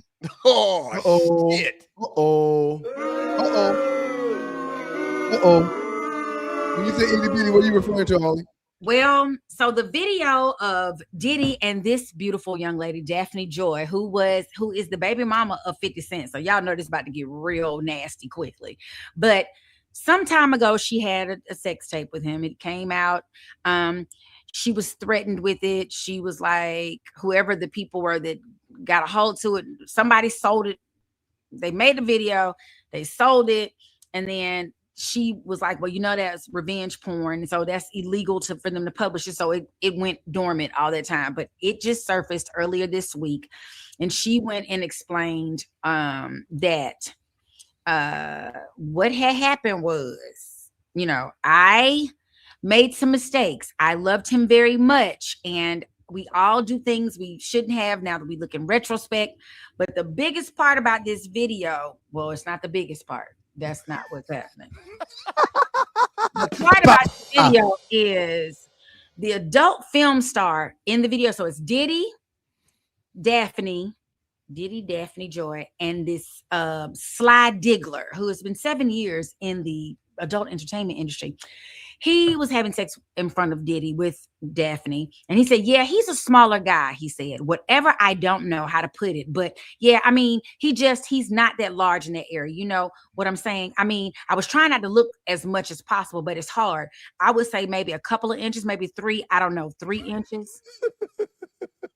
Basically, he had like a little Vienna sausage. I was like, "Oh my God, this is horrible." The adult stars who we're referring to, or Diddy? The adult star they say packing like a horse. Okay. Diddy is who they talking about. He said he wasn't trying to look at Diddy's piece, but he couldn't help but look over there at it when he holding it in his hand, and you can't see it no more because it's in his hand. He got the whole world in his hand. I mean, just. I'm very uncomfortable with this story. I know, but I know it's trending. So go ahead. I am very scared. I have not tried to find the video. I'm very scared. But of course, 50 Cent. I've been sent the video. I can send it to y'all because I don't do porn. But several people have sent it to me. I don't look at porn. Oh. So yeah, the minute I opened it one time and saw somebody getting dug up, I guess it wasn't Diddy because it wasn't 3 inches. But anyway, I cut it off like, whoa. Yeah, I don't do porn. It doesn't help me along with my day. If I looked at porn, my days would be different. I'd be spending a lot of time. Yeah. So anyway, that's neither here nor there. Go ahead, Ollie. Yeah. So that's 50 Cent's baby mama, and 50 Cent, of course, comments, and he says, "Free Diddy. He has gone through enough being born with no penis." LOL. Yeah. Gosh. And then he says, "She's a tough life to live." Oh my God! And you in prison? Yeah. You in prison, and everybody now knows you have. I would imagine. I probably shouldn't say this, so never mind. You keep doing that, and you say it anyway, so just say it. I can imagine that if you were in prison, you would want an inmate with a smaller piece of meat than a bigger piece of meat because if you're in prison and that's not the action you typically would have, the last thing you want is 9 inches of meat versus 3 inches of meat, right? Does But that I make think sense? you think Diddy gonna be? He was watching. He wasn't trying to bend boys over. Well, right, but again, you are in prison now. Can we get to the next story, please? Yeah, you're in prison. You don't have the whole you don't have the whole smorgasbord of choices to invite to your 30,000 square foot mansion. You got an 8x11 cell where you're in prison. You don't get to pick your meat and fly your meat in. You got Gin Pop, and that's your selection. But he wasn't flying meat. Right, Sydney, I agree with you. It's too early for this sausage Gentlemen, talk. sausage talk. So, what I do want to discuss is not sausage talk, but Well, then why are you bringing the meat up? no, I'm saying the next part. I'm moving to the next part of the story, Ryan. My bad. Take a nap. Shit. I'm probably going until 1 or 2. I'm probably gonna cruise pretty good. Until 1 or 2. I'm feeling it. He's saying basically that Daphne Joy is not a victim. Sire is, and that's their son. Can you imagine going to 8th grade to find out this is your mom? Wow. Yeah, that's the bad part. But he's fighting. He's like, and LA courts think it's okay because I guess she has custody of him. And she wrote a really nice message and apologized, and I was so in love and all that stuff. And then they said immediately the next post was her back in some sexy outfit with a Diddy song in the background. About to capitalize on this opportunity. Wait. So she posted something like that? She posted her picture of her naked. Well, backless, so I'm assuming naked. Like if I'm just showing you this right here. Ollie, can I ask you a question? You can. And I got a question too. I got a point. Okay. I'm gonna have to answer. If you see as a female, I'm a guy, so I have a guy's perspective. But if you see as a female the likes of a Kim Kardashian blowing up to be what she is or who she is because of a little video, and your video leaks, not because you put it up, because your video leaks, why would you not think, well, damn, maybe I can capitalize? I got 2 words, whatever her name is, and last name Fishburne. She tried that thing, Lawrence Fishburne's daughter, and it did not work because I don't know how the Kardashians work. I still haven't figured it out because nobody else is like just blowing up. Ray J was the star of the sex tape. Honestly, they say he was very well. We don't want to talk about sausage. Go ahead, Doug. What's your question? Let's make sure that we put some type of rule about sausage talk on the show. Why? I know it's breakfast. There's women in the chat. It's just talk. It ain't male or female talk. It's just talk. But it's like 5% women listen to the show, man. So they shouldn't have any overwhelmingly guys. Y'all got. We're not talking about he gonna try to come give you none of it, Doug. I think you're wrong with that. It's okay. We're not saying you taking sausage. We're talking about sausage. No. You got a sausage. I want to highlight what 50 Cent said about the kid. Yes. Like, can you imagine going to Berkeley High School or Berkeley Middle School? Our middle school went to 8th grade. Can you imagine going to middle school and this is floating all over the interweb? And all of the kids are watching it. Your mama taking back shots. It's going to mentally and physically cause problems for said child. Homeschool. It's going to be more than a trigger. Like, I almost think that the kids have to transfer. They have to go to another school. Well, no. But where can he go? Right. Where they're running from the internet. Well, I'm saying, but they don't have a picture of the kids posted with their mother. A lot of people don't know what the kids look like. The kids could transfer to another school, go by new names, but where they're at right now, and everybody knows that that's their mama, they getting killed. Well, these kids do have the means, more than likely, to go to a different school. That's the point I'm trying to make. They have to. Like, they will be found out after the first parent-teacher meeting. They gotta go to witness protection, like Doug said. They need witness protection. Nah, she can't go and have a parent-teacher meeting. She can't do that anymore. So she can no longer parent her kids because of that. No, she can no longer come to the parent-teacher meeting. Taking back shots. Videotaping. You can be a parent and take back shots, Ollie. Be recorded and sit all over the world. No. That's why ain't nobody else recording me. I have decided.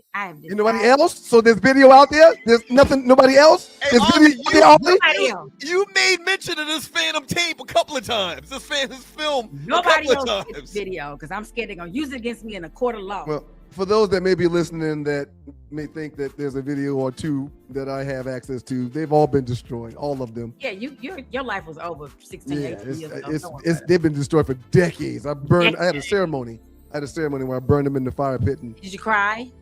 No, good times. Good times going away. I genuinely feel sorry for them kids, man. I do. You should. Yeah. I feel sorry, and his name is so unique. It's not like it's Roger or Joseph. It's Ollie. How old is the sex tape that you alluded to that you didn't allude to? 12 years. No, the sex tape. I don't know what year it came out. So you've acknowledged there is a sex tape. Well, it's the Vlad dude corroborated because who went on No, I'm referring to you. No, we're talking about you. We're talking about you and your my sex tape. Oh, I don't know. Hey, Ollie, outstanding job today, Ollie. Thank you, Ollie. Ollie, listen, Ollie. Listen, you're a thespian, so a lot of people could say it's art for you. I'm just saying, if a tape somehow appeared on the interweb, it would be a tremendous boost for the show. I know. So in other words, we might need you to take one for the team. Okay, I'll see the one I did last night. I'll see if it's up and ready by now. Hey, Ollie, can you hang around? I can. Yes. You got a Can you hang around? I'm just kidding, y'all. There are no tapes. My daddy would die 400 deaths. He already fussed about me doing a sex scene. So a sex tape would take him out. He already Up next in the Dog Guts with your boys, the Two Live Stews, man. Aaron Donald, who retired, one of the best to ever do it at his position, is now talking about reemerging. Y'all keep it locked to your boys, Two Live Stews. Detroit! You do know when we get our weight up that something like that's going to be amazing. Right. It's going to be something that people want to get their hands on. The people want to see it. I don't even know. Speaking of hands. I don't even know what that means. That's what I tell you, Detroit. Y'all stay locked. Two Live Stews. Hey, Aaron Donald coming up next. Yeah. See y'all when I see y'all in the chat. I see DJ Bing on the rundown. We're going to start the Bing in a little while, too. Excited about that. Oh, Bing is coming in with us. Yeah, that's right. We could chop it up with our boy, DJ Bing. I love it. We were late all day today, boy. Ooh, What's going on with that one long gray hair at the bottom of your chin? Yeah, man, it is what it is. So he's just totally repelling the Beijing? I don't use any Beijing, man. I let them express themselves. Like we are going to express ourselves when people book the stews. Larry Brown, 404-895-9395. Repasses, funerals, open mic nights, bar mitzvahs. Yes, bar mitzvahs. Yeah. I would learn more about the culture before getting booked for one. But if I get booked for one, I'll damn sure come do it. Anyway, book the stews. 404-895-9395. Call our guy Larry Brown. Email him sme.larrybrown@gmail.com. Tailgates, strip clubs, scripper clubs. We do it all. Dropping the kids off at school, picking the kids up from school, going to the kids' school for recess. We do it all. Draft parties. We do it all. One thing we didn't mention, or we forgot to mention, so let me mention it. 4 small feet.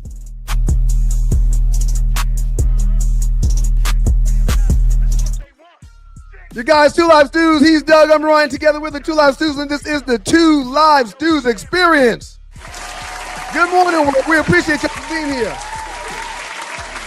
Shouts out to the beautiful people in Detroit, Michigan. WGPR Hot 107.5 FM HD2 in Detroit. The Sports Rap Network's in the building. Before we jump into Aaron Donald, man, can I mention the things I learned about Myles Garrett versus Reggie White? Yeah, absolutely. That'd be great. Comparing two after 10 seasons, Myles Garrett played 134 games. Reggie White played 154. Myles Garrett has 125 in sacks. Reggie White had 157. Okay. Myles Garrett had 0.94 sacks per game. Reggie had 1.02. Okay. Both 2 defensive player of the years. So he balling, but he's no Reggie White, it sounds like to me. First team all pros, Myles Garrett has 5. Reggie White has 8. Pro Bowls, Myles Garrett has 7. Reggie White has 9. Wait a minute, Myles Garrett wasn't all pro his first couple of years? No, I'm gonna say 5+, but Reggie has 8. And the same 5+ because Myles Garrett is still playing. Oh, but after 10, he had 5. Okay, all right. And the great Dover Dog, shouts out to Reggie Carson, contributor to the Two Live Stews when it comes to the world of sports, lifestyle, and everything else. He said, crazy Myles Garrett stat, bros. He recorded 23 sacks while only needing 437 rush snaps, pass rush snaps. That means he had 1 sack every 19 pass rush snaps. For comparison, Strahan had 567.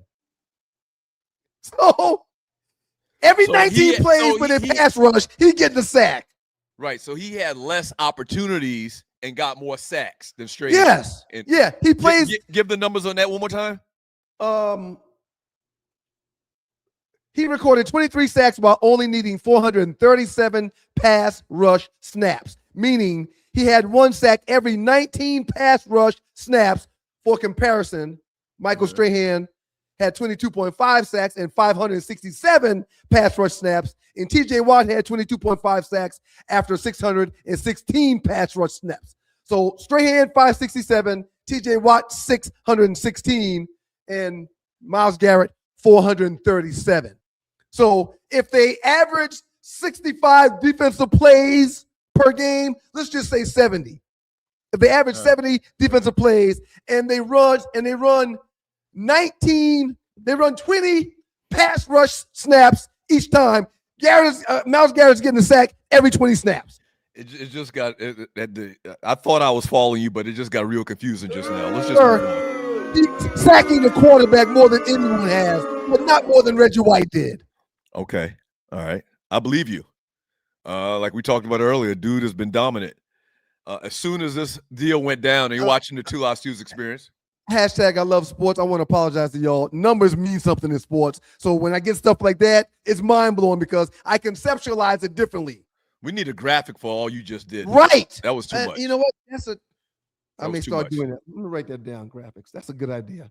Yeah, if you come with some graphics, that'd be better than you walking through 30 minutes that would explain it a whole lot better. No problem at all. I'll work on that. So as soon as the Myles Garrett thing happened, man, instantly everybody harkened back to all of the video that they've seen floating around the interweb of Aaron Donald working out, looking like he's getting ready for tomorrow's game. Even though he's been retired, 2 years, or just last year was his first year being retired? Last year, this will be his. He's had 2 years off. He's been off already for 2 years. Yes, he has been off for 2 years.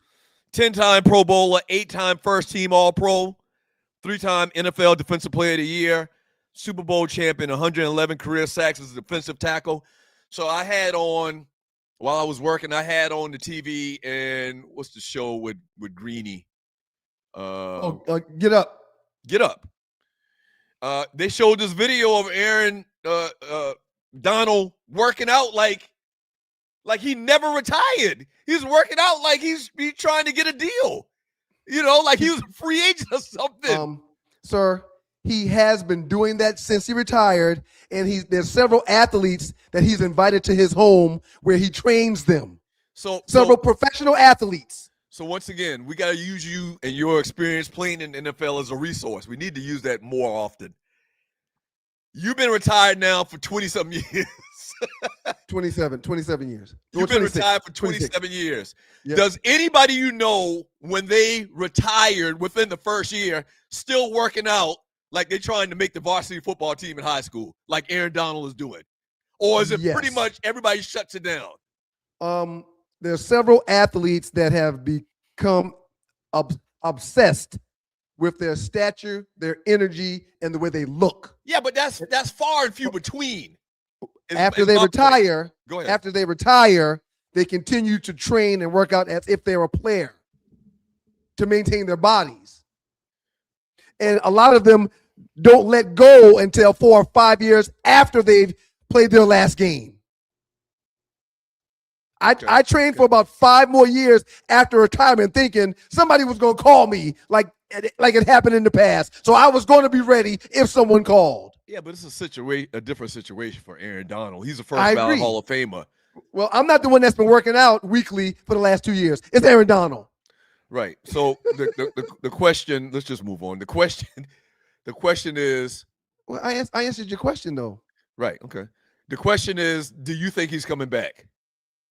There's no doubt in my mind he's coming back, especially because he said when Micah Parsons was coming back, he would consider coming back if Micah Parsons came to L.A. Myles Garrett is better than Micah Parsons. He's going to come back. He's Yeah, he's going to come back with an understanding too. He's not going to have to do training camp like a 4 or 5 year player. Right. He's not going to have to put on pads and bruise his body up. He's going to be a pass rush specialist that's used for the Los Angeles Rams to give them the benefit of having him and to get him another Super Bowl ring and another $8 to $10 million. It's fun. When I see the video of him working out, man, it makes me think that he was waiting for something just like this to happen. I don't think that he was ever retired in his mind. I think for whatever reason, he took some time off, whether he got mentally drained or whatever. But when I saw him working out, it said to me that he's going to stay ready in the event that he could be the finishing piece to a team winning another Super Bowl. And the way I looked at it is this guy was like, yeah, I don't need to do training camp. I don't need to be, go through the calendar or the schedule of the team or whatever. When they make a move where I could come in and be the finishing piece, I'll do that if I want to. That's the way it looks to me. I absolutely agree he's going to come back and play for the Rams this year.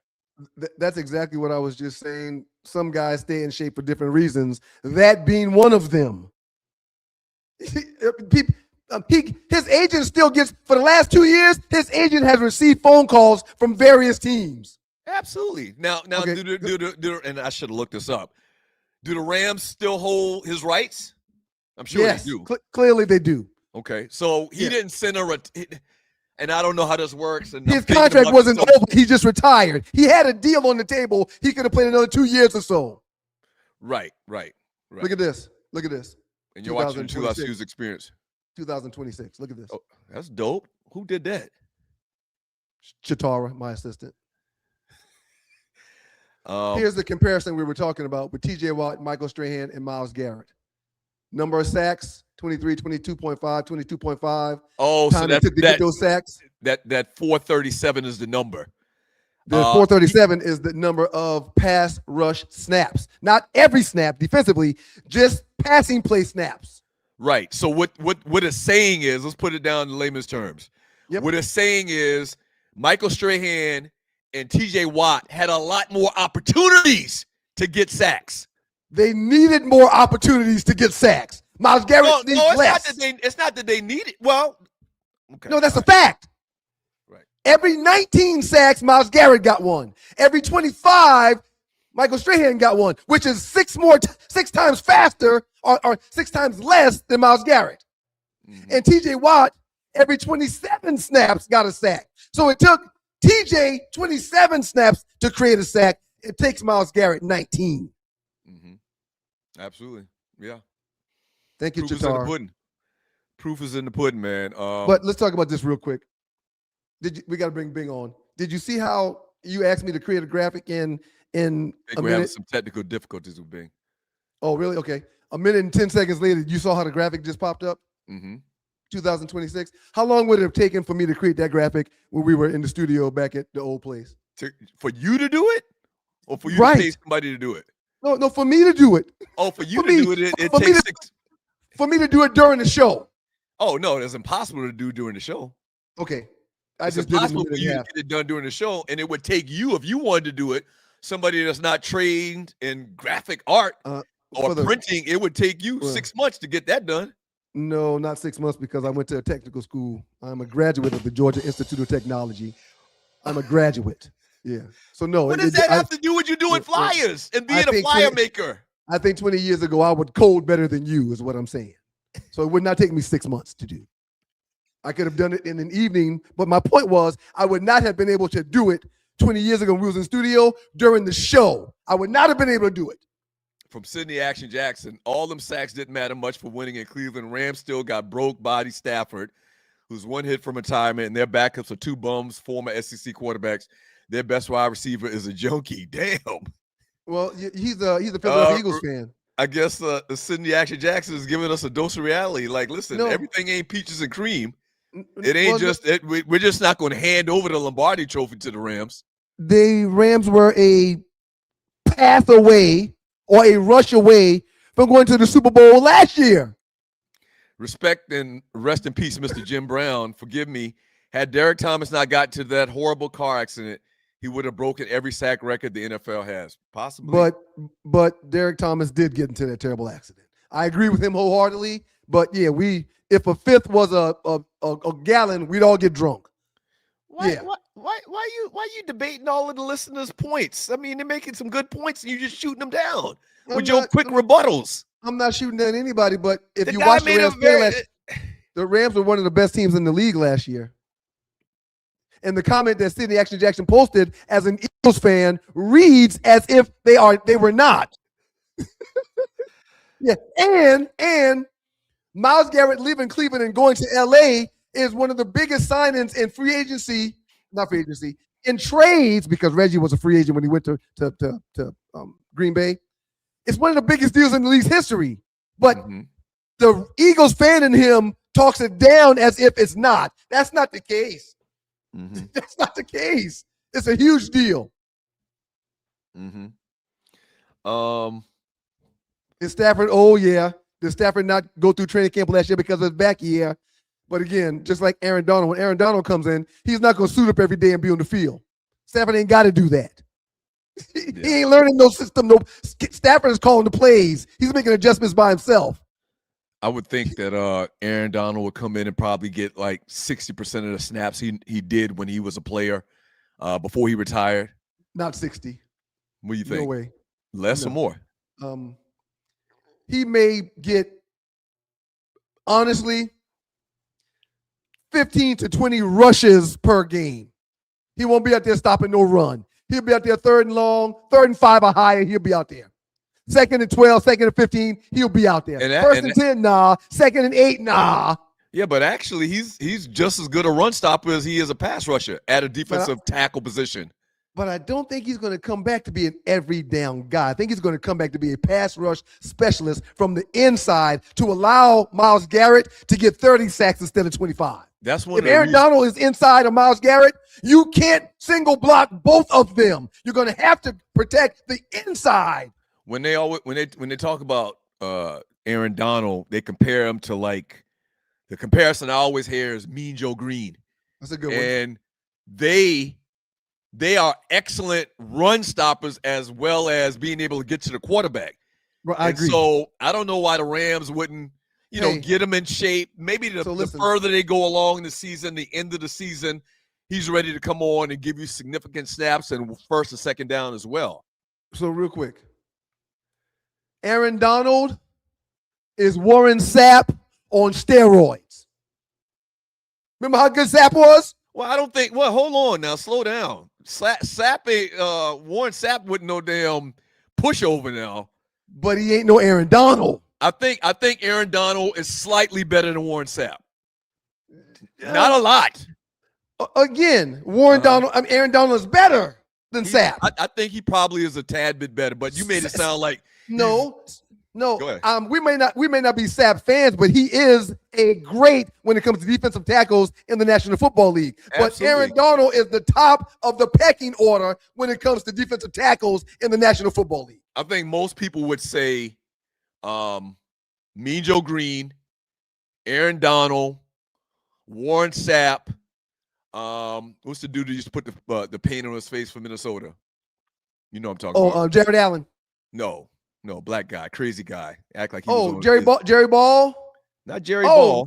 No, John Randall. Sorry, John Randall. But John Randall's, he's inside and outside. But yes, I agree. Yes. John Randall was inside, yeah. Well, I played against him. I played against him for 3 years. He played outside also. Okay, man. So you're talking about that echelon of defensive tackle, nose gap.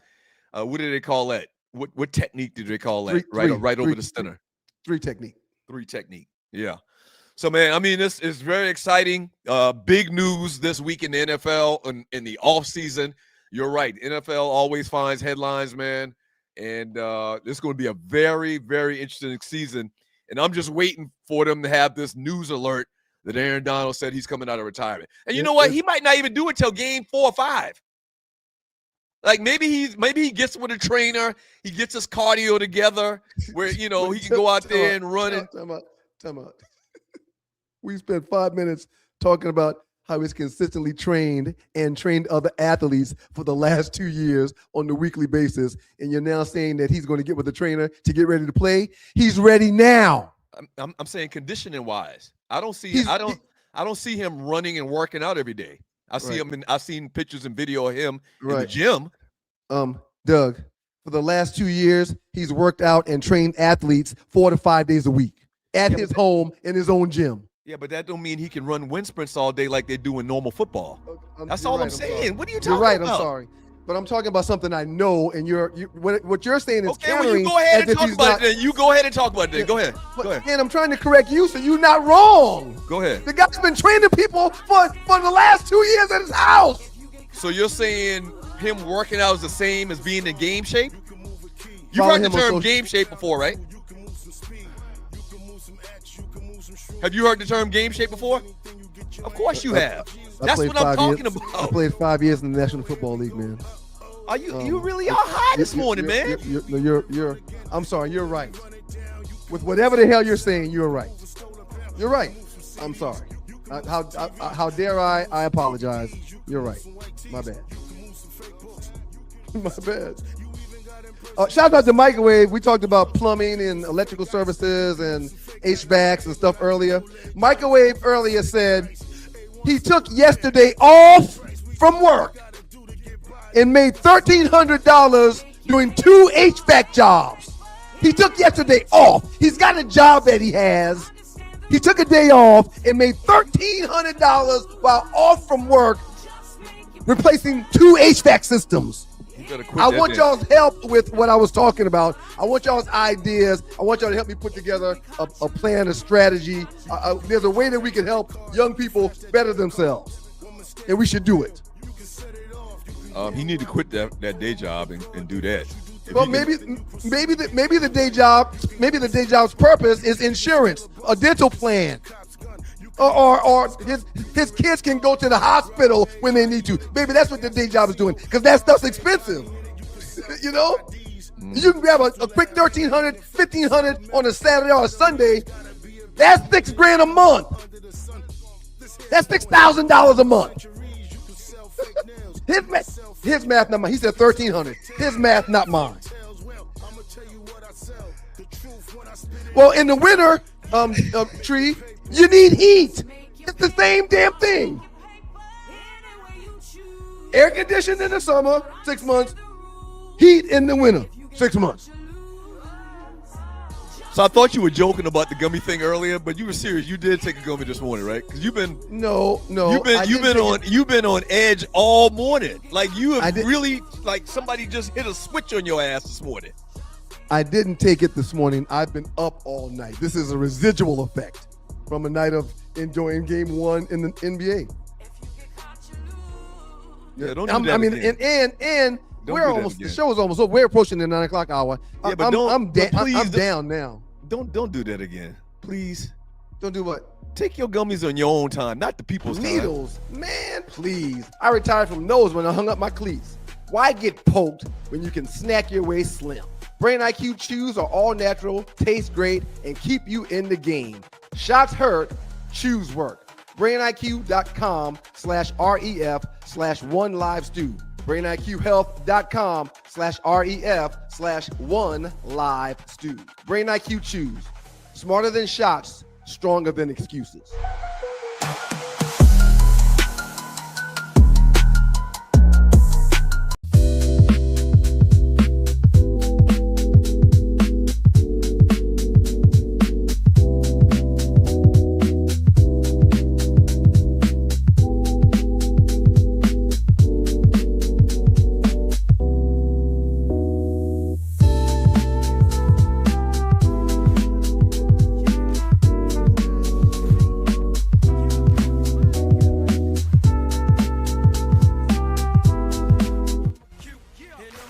Welcome back to you guys, Two Live Stews. Next door, Ron, so make up those stews. This is your Two Live Stews experience. Detroit, Michigan. 517.5 FM, HD2 in Detroit. Last segment with y'all today, but we do appreciate y'all pulling up on us. Catch the rest of the show on YouTube or the Sports Rap Network app. We appreciate you, Rashad. Big things popping. Getting to Detroit this summer. Very excited about it. So we couldn't get Bing on today to chop it up with us, which is we got to work on that. I looked up the 10 best NFL defensive tackles of all time. Mm-hmm.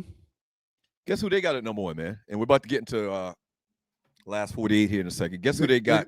Warren Sapp. No, they got John Randall number 1. Yeah, he was great. And this is from Fox Sports. They got John Randall number 1. Yep. Number 2, they got Aaron Donald. Okay, which I would have never guessed that.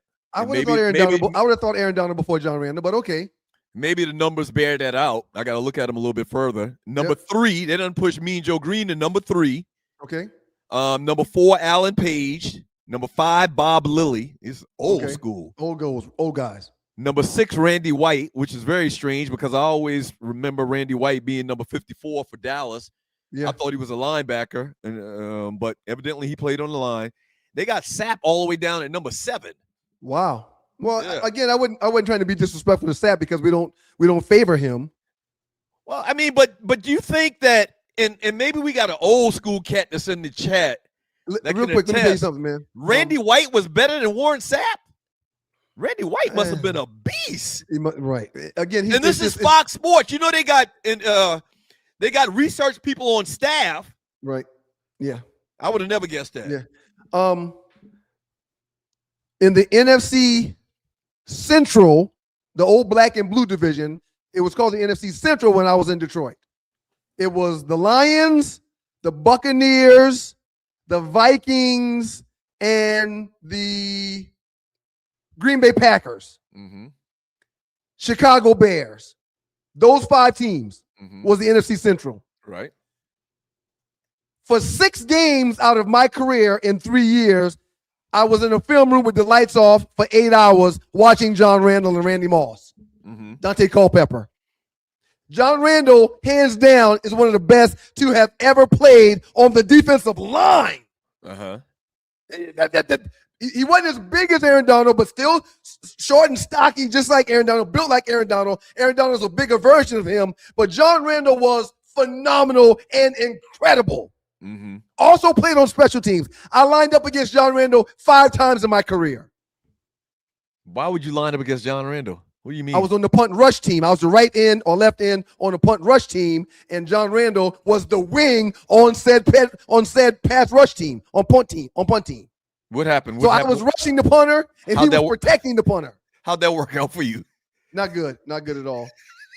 But the first time we did it, he's very aggressive, very strong. The first time we did it, I sacrificed my body and took his legs out. I cut him. He cursed me out, MF that, you little BBB, you wait till you get back on this field. But moving forward, every time I rushed him to block the punt, after that, he protected his knees. John Randall's very strong. Duh. You have no idea. Let's get to the last 48.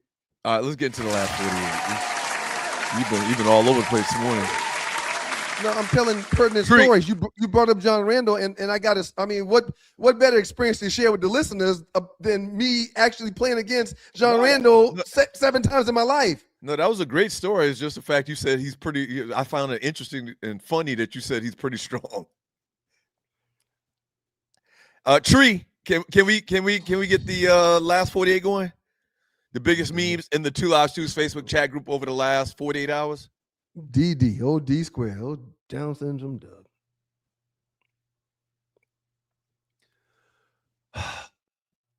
This is a great one here. I really like this young lady. Have you really been paying attention? I think I asked you this question without the meme Monday. Have you really been paying attention what Olivia Miles is doing, man? She's phenomenal, man. Huh? She's phenomenal. Right now, and somebody posted it in one of the. Have you really been paying attention to what Olivia Miles is doing? She's playing phenomenal, man. Because your nose is stuck so far up Caitlin Clark's ass. Nope. I don't think you appreciate what's going on with this young lady. I love sports. My nose is not up Caitlin Clark's ass. Oh no, your nose is way up her bunkie. Yeah. Oh, yeah. It is Giving Thursday. Thank you, Tiffany Poodles in Portland. We appreciate you. Y'all can make sure you give. Olivia Miles is balling out of control. Not only is she balling out of control, she looks like the most natural women's basketball player I may have seen since oh man, and I'm thinking about her name right now.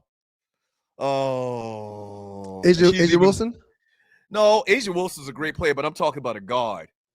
I'm talking about a guard that played for the Houston team back in the day. And I'm drawing a blank right now. But she plays like, and this is a compliment, she plays like a dude. She got that little herky-jerky game. I don't think anybody would look at that as disrespectful. She got that little herky-jerky game like Sam Cassell, but Cynthia Cooper. Well, I wouldn't talk about Cynthia Cooper neither.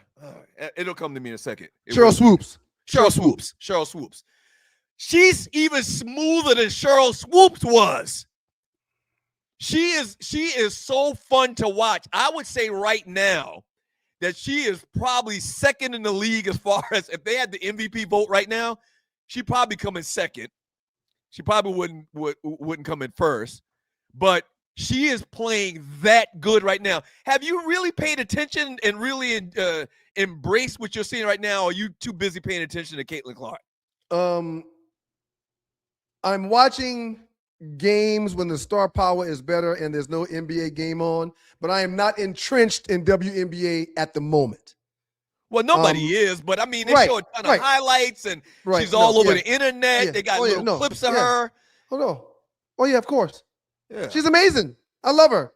But right, especially with the run my team has been making, if I'm not watching Knicks basketball right now, I'm looking at Knicks stats. Yeah, I'm looking at the people. I'm looking at the people that's on the sideline on the front row at the games because that's just where I am right now. She's an incredible basketball player. Gender has nothing to do with it. And yes, I do see Gary Payton. I do see you mentioned that style. Yeah, I do see White Chocolate showing respect to the Caucasian brother. Her game is similar to those players. She's phenomenal.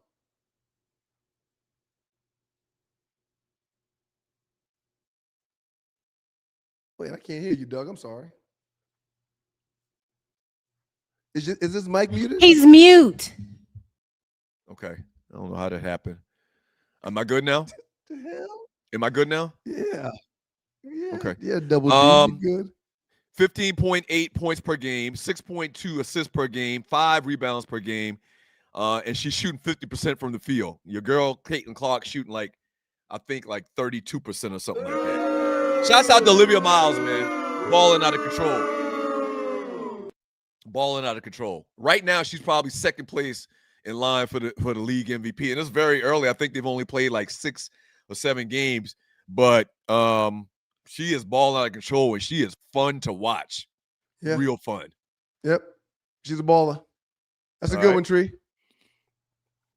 All right, next one. The beautiful Kayla back in the background. Hey, Kayla. What up, though? This is a tough one, man, but not too tough. James Parker, appreciate the meme.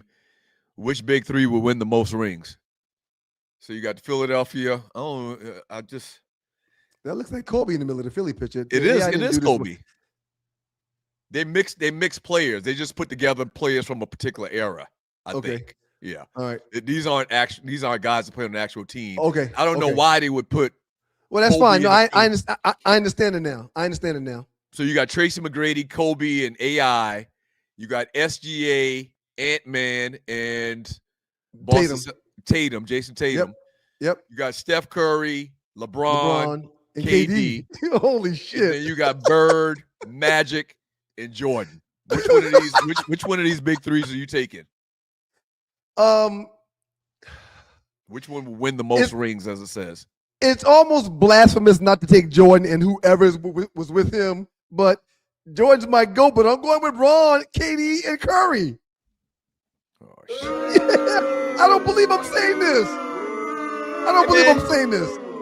Hold on, man. Let's break this down. And you're watching Two Live Studios Experience. Shouts out to WGPR 107.5 in Detroit. We don't have to stay on it, man. I don't want to argue about it. Give your thoughts, man. But okay, let's just take one matchup. Right. Magic would score 150 points on Steph Curry. Okay, where is okay? All right. No. Steph Curry, who shoots the three better than everybody, point wise, that's gonna cancel each other out. He gonna have 30. Magic gonna have 30. Yeah, I don't care how Magic get it. Mid-range, three-pointers, taking it to the basket. Steph Curry, numbers-wise, point-wise, is going to fill up the basket just like Magic is for his team. They're going to do it differently, but if that's the matchup, I'm cool with that. Next. No, there's no next, man. I mean, I don't still see how Steph is going to do anything for Magic. Every single time they're going to spread the floor. They can put Magic down in the post, just like he's playing center. And he's going to kill. And maybe LeBron. Hey, man. Maybe LeBron covers Magic. Hey, man, hold on. What? If that's who you match him up with, Steph is going to run around like Reggie Miller and Rip Hamilton and get his shot. If he has to take it from the half-court point, he's going to do that and still get his shot. Steph's going to get his points. Well, at the end of the day, I just think it's blasphemous you would take LeBron over Jordan in anything. How about that? No, I'm not taking LeBron over Jordan. I'm taking those three players over three other players. Give me Jordan, Magic, and Bird. Oh, these are three excellent teams. You know what Larry Bird would do? He would talk Kevin Durant out of his game. He would. He would talk Durant out of his game. Okay. Durant would get frustrated. Yep. And Larry Bird would just cook him from the outside. But Bird is not going to be able to stop KG from getting his 25 to 30 points. Possible, but I think that the psychological warfare that Larry Bird would implement with Kevin Durant and his psyche would kind of take KD down a notch or two. This is an interesting conversation, man. This is a great one. Shouts out to James Parker for that meme there. Thank you, sir. And James, for the record, yes, when it comes to the matchup of Jordan versus Bron, Jordan wins that matchup. But LeBron's going to get his points too and get his blocks too and block some shots and steal some. Yes, I mean, Jordan's the greatest, but LeBron's the king. All right, go ahead. Jordan's the greatest, but LeBron's the king. All right, Tree. Next one. You're watching. You're watching the Two Live Students Experience. From John Barnes Sr. I thought this was hilarious. This is great, man. How my city ass used to swim. Right. Hey, man, I'm going to tell you something, man. This is exactly how you swim before you can swim. Is this not accurate?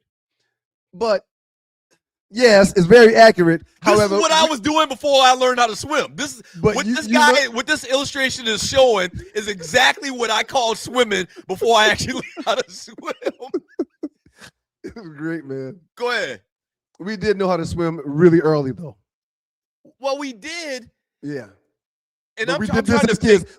Before we swam, I don't really remember being in a pool. And we've been going to pools for a very long time. I don't remember being in a pool and not being able to swim. Nah, I don't think that's the case. So when I was 7, I always tell a story about how I almost drowned when I was 7 because I jumped in the deep side of the pool thinking I could swim. So that was 7. I probably didn't learn how to swim till I was 10, which would have put you at 7 years old when we took those swimming lessons at Lions Beach. Right. But before I learned how to swim, this is how I thought. This is what I was considering swimming. You tried to make yourself look like you were swimming. Right. And this is funny, man. This is very funny. So it's funny that and you know what else? I'm just thinking about this right now. You know what else was a big reason on why we learned how to swim? Why I wanted to learn how to swim? Because I never forget going to 4-H camp, and when we had swim time. Right. And I always was jealous of those kids swimming on the deep side. The kids that can go past the rope. On the deep side, and we over there on the other side, the shallow side, standing up, looking at them. And there was a diving board on that side. There wasn't no diving board on the shallow side. The diving board was on the deep side. Kids flipping and jumping, doing backflips, and you can't do that? You can't dive off it when the dam is 2 feet deep. And you had to take the swimming test to be able to do it. So you could show everybody you could swim. So I'm pretty sure one of those times I came home from 4-H camp, I told my mama, man, this is some bullshit. I got to learn how to swim. Next year when I go back to 4-H camp, I'm going to be ready. Oh, 4-H camp was great. What's the 4-H's for? What's the 4-H's for? Head, heart, health, and hands, sir. All right. You crazy? All right, well, Down syndrome Doug, you never know if you're going to remember stuff like that. Do we have any more? Yes, we have more, but we don't have time. We have to get out on the here. next side. Oh, D squared. All right, so shouts out to WGPR 107.5 in the D.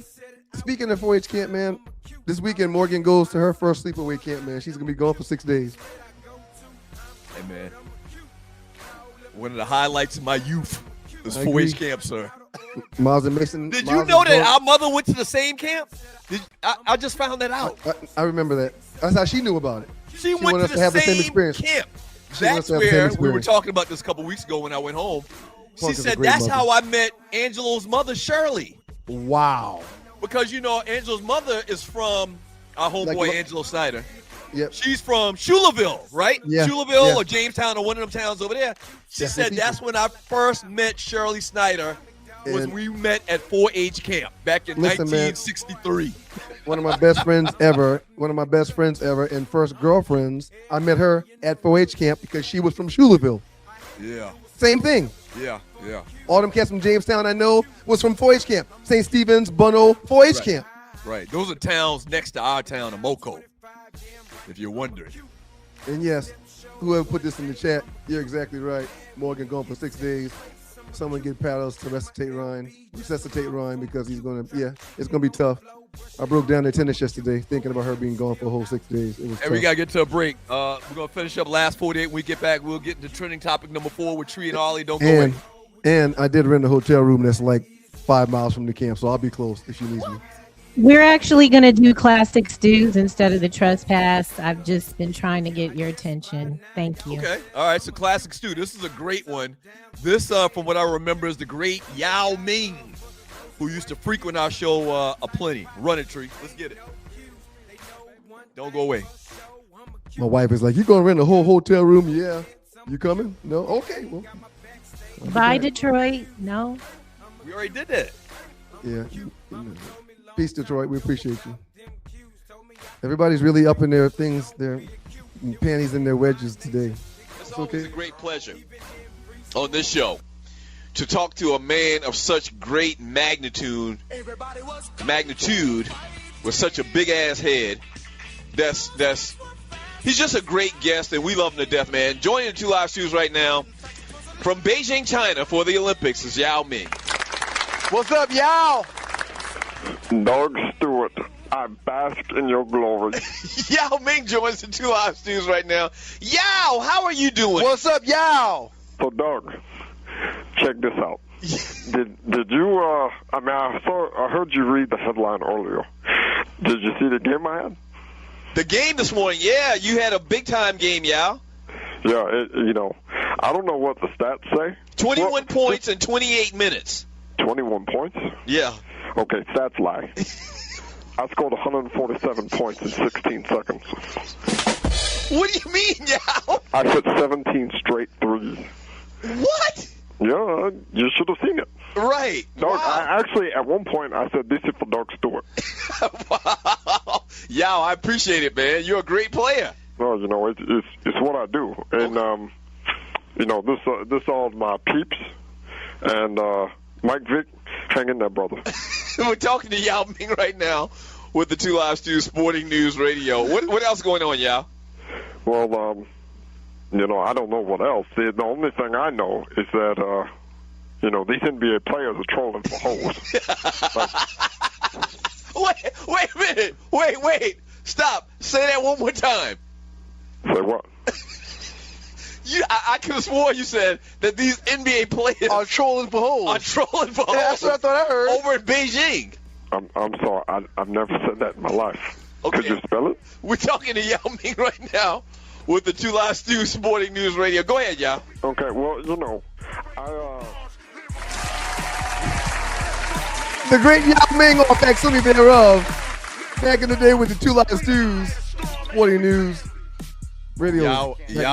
Yao had a real bad memory. You'd ask him a question 1 second, next second he's like, "No, I didn't say that." Can you spell it? So a little background on that. I think that was during the Olympics, and they were in China or something like that, or France or wherever the Olympics were that particular year. And he called in. It was Beijing, China. I think he said Beijing, China, and always gave us some great commentary. Shouts out to the great Yao Ming. We got to start getting those cats, those types of guests back on, man. I agree 100%. It's coming. It's coming. It's absolutely coming. We'll finish up the last 48, man. Two Live Stews experience, the great Stewart Media and Entertainment. About to bring the ladies back on here once we get through this one, I believe. It's a good one. Let me just give it a round of applause already. This is a real good one. You go first, man. I went first last time. This is a real good one. No, you didn't. O-Dog. Which character was the hardest? O-Dog, Doughboy, Nino Brown, or Bishop? Bishop was the devil that ultimately brought Tupac in real life down to being killed. In real life. In real life. Yeah. The Bishop's character changed who Tupac was in real life. So Nino Brown was crazy. I don't even put Doughboy in the old mix. O-Dog was a little loose, but Bishop. Who had the quickest temper? The quickest temper is O-Dog, man. Man, the quickest temper, the one that'll kill you. I mean, the man shot up a darn storekeeper. What did I miss? This doesn't say nothing about a temper. It says who had the hardest, which character was the hardest. He said nothing about no temper. Okay. All right. Bishop threatened his own his personal posse of friends. Was scared he was going to kill them. Oh yeah, he tried to kill. Right. Oh boy. Can you imagine hanging out, drinking drinking beer, playing video games, going to the park to hoop with somebody where the whole time you're with them, you threaten they go pull out a gun and shoot you? Yeah, I agree with the hip hop showcase guy though. He says O-Dog. I'll go with O-Dog too. Okay. He was just a damn loose cannon. He was the definition of a loose cannon. I guess they all were. No, Ice Cube, Doughboy's character wasn't a loose cannon per se. Nino wasn't a loose cannon. Nino stuck a dagger through his right. Albie show his hand at the meeting. People, you can't do your people like that. He was mad. I go with O-Dog. Is that the last one? It's a really good one. No, I think we got one or two more. And you're watching the Two Live Stews experience. Thank you so much for joining your boys. Thank y'all for the donations, man. The donations are coming in. We'll get to the super chat here in a second. One didn't make any sense to me. This didn't make any sense to me. One of these is acceptable. The rest are a criminal offense. What do you mean it didn't make sense to you? What is the perfect poor? The perfect poor and the acceptable are the only two that make any sense. If you pour beer and it is the suspicious on down, shame on you. Don't touch my beer. Don't waste my beer. So what's the difference between the suspicious and the optimist? The optimist. What's the difference? Too much.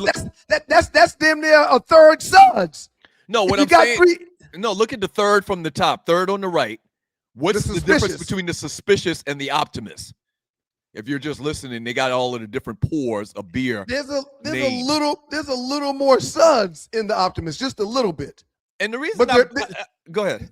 They're both a terrible, tremendous waste of beer. If anybody pour my beer like from the suspicious on down, I'm telling me pour that shit again. You're not gonna give me a whole bunch of suds, man, and think that I'm just gonna. But man, you don't even want the suspicious, man. That's a waste of a beer. Right. Well, let's back up. The acceptable, the perfect pour and the acceptable, you're exactly right. Yeah. If you get the suspicious on down, don't touch my beer anymore. Right. Matter of fact, I need you to pour it again.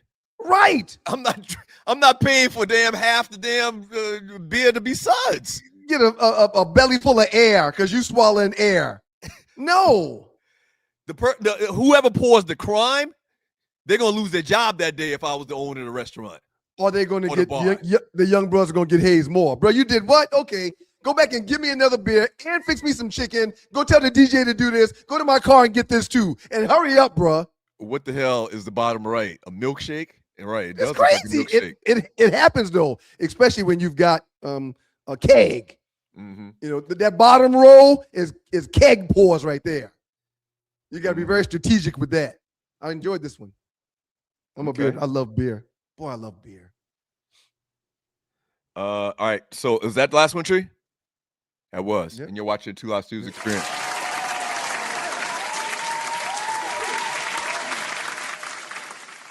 Okay, so now trending topic number 4, and this will kind of lead us into the conversation with the ladies.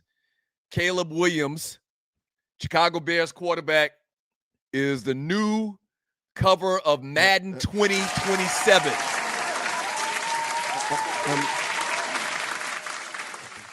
Go ahead. I want to ask you a question. Go ahead.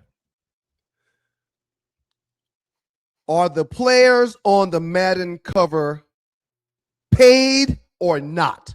Not sure. Have no clue. Why? Because if the players on the Madden covers are not paid, which I am thinking they are not, I think the Madden cover is just props for NFL players. It's a prestigious thing, yeah. Okay. I agree. If I was Caleb Williams, as dope as this is, because both of the pictures that they're going to use on the Madden cover are phenomenal pictures.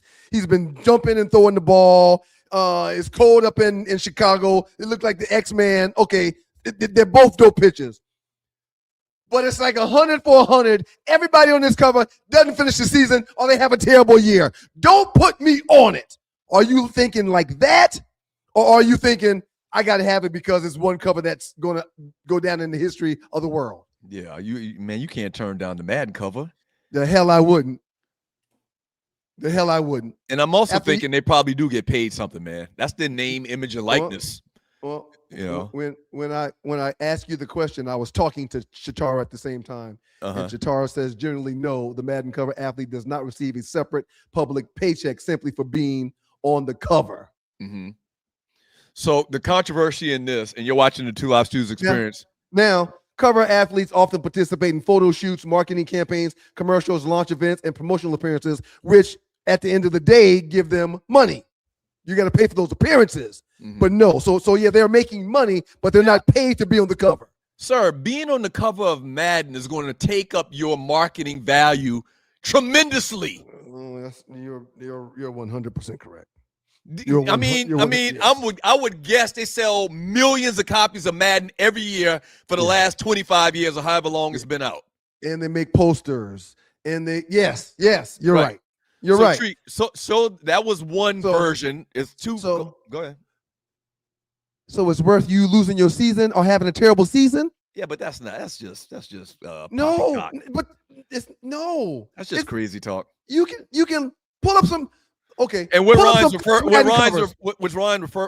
referring to is this supposed Madden curse. Whoever is on the cover of Madden has a down year. Down year as far as stats. They get an injury. Like it doesn't go well in the year that they're on the cover of John Madden. Yeah. You on mute, sir. No, I unmuted. I was doing something. Caleb Williams is on this cover. Who was on last year's cover? Saquon Barkley. He had a down year, sir. The previous year was the year he jumped over the guy, hurdled backwards, had that 1,000-yard season. Last year, he had a down year. Before him, Christian McCaffrey. He got injured, sir. Hold on. Are you serious? Christian McCaffrey in 2024 got injured in 2025 got injured after being on the cover of Madden in 2024. Who was it before that? Josh Allen. Josh Allen had a down year in 2024 after being on the Madden cover in 2023. We could do this for days. You talking about superstitious stuff, man. Superstition. That's poppycock. You can't qualify or say, nah, I don't think most people would say, nah, I don't want to be on the cover because of the history of people and players having bad luck when being on it. I don't Doug, think it works like you're that. acting like this curse is real when I just rattled off the last 5 years. You're acting like it's not real. But if I go to the previous 5 before the last 5 I just gave you, we're going to find similar situations. Teams that did not play well like the previous year or players that got hurt. Yeah. Yeah. I don't think so. Show the second version of, and I don't know if they're going to do 2 versions. Do they always do 2?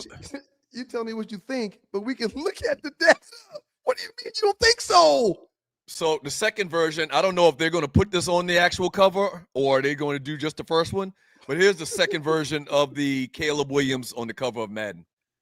If you notice, he's got fingernail polish on and all of that stuff. What are your thoughts? Don't start. Don't. I don't like it. Don't start what, Tree? Thing? Jesus. Nothing. Hi, good I don't morning. like it. Good morning, Hollywood. Good morning, Tree. Good morning again. Hey, y'all. The first time we've seen you since the meeting, Tree. Here's the question I got. It seems like there's some type of agenda to put. It seems like it's some type of effort to promote, and there's an agenda in promoting his fingernails. Where do you see why would fingernails a on this? What do you mean? Well, that's the first thing. I don't actually. Maybe it's my glasses, and that's why I often ask y'all to read things you put on the screen. I couldn't see painted nails on those pictures. Me either. Put it back But up. I'm gonna pull it back up. Put the second. Okay. And again, I'm not saying it's not. I'm just saying I can't see it. He has different colors on each one. now. It looks like he's got artwork on it as well. That's who he is. That's his image. Why can't that's the image that he's decided to go with. And so I understand what you're saying about the agenda. I just when when I noticed an agenda from Hollywood. Good morning, Adrian. You know when I noticed an agenda from Hollywood to kind of promote this quote unquote lifestyle? More feminine male. Well, right. There's a lot of commercials that I think probably shouldn't be on TV that are clearly throwing it in your face. Empire really pushed the envelope on this. So you think people are going to turn gay? No, I'm not saying that, but I think they're trying. No one said that, Tree. I think they're trying to make it more normal. They're trying to normalize it. They're trying to normalize it. It is normal. They're giving an effort to normalize it. It's not normal. No, it's not normal no. for them. When you do definitions, since you want to put definitions out there, when you go look up at the definition of normal, it is what the norm is for standard deviation for everybody else. He is a for everybody else. He's not a group thinker. It's a deviation. So now, you can say what you want. I don't want my son to walk. I don't want that. I want to be what not. You don't have to worry about. You're right. That. I have to worry about it. He's promoting it to my child. If I had young children, I don't want to have to go explain all that too early. I do want to say this. I don't think the NFL is asking him to paint his nails. I don't think the Bears are asking him to paint his nails. I think this is a Caleb Williams thing. Right. But the bigger picture I'm talking about is don't be yourself. Okay. Why would they purposely make him put his hands up like that to bring that ain't what a quarterback does. prominence to his painted fingernails? Like this. For inclusivity. Again, doing my for inclusivity possibly. Doing my due diligence, I looked at the Madden photo shoot that was recorded on 4D cameras like they always are. So Caleb made this pose and 100 other poses. Yeah, but why did they show this pose featuring his fingernails? His fingernails was painted. But y'all are okay to say Sexy Red is an industry plant, but we can't say these things are being pushed as a narrative that are not necessary. Well, no, I just mentioned definitely seeing some commercials that make me unsettled, especially if the boys are in the room, where it's man on man doing holding hands and kissing and stuff at these resorts. You know, there is definitely an agenda. It's the demasculation of the black male that's trying to be pushed on certain people. There's no question. The black male has a mind of his own. If you like, the black male cannot. We all know TV. Can I finish? The black male has a mind of his own. Hopefully, just like when we talked about Meg and Cardi, we hope that the daughters don't do the things that they promote.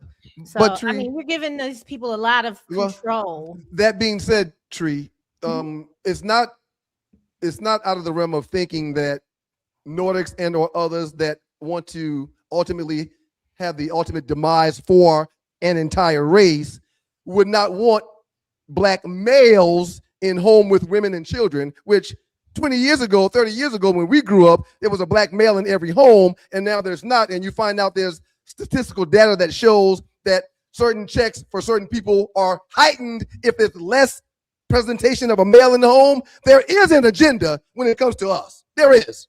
They want less of us in the schools, in state, in the Senate.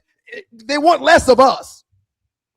So so when people say the demasculation of the black male, it ain't got nothing to do with fingernails to me. It has everything to do with an incomplete culture. They want less of us in positions of authority and positions of leadership to help raise our people and lift as we climb. So let me just say this, and we can move on. We got a great and I say all that, and I don't care about the boy's nails. If he want to paint his nails, do you. Same. Knock yourself out. Yeah, Absolutely. so I don't care what anybody else does, but what I'm talking about is the bigger issue. Clearly, they're trying to push this agenda. You do understand? We just talked about it. How many copies of this game they sell every year? Yep. And the majority of people buying this game or getting this game are kids. So, go ahead. I just think we forget scientifically that the frontal lobe is not developed.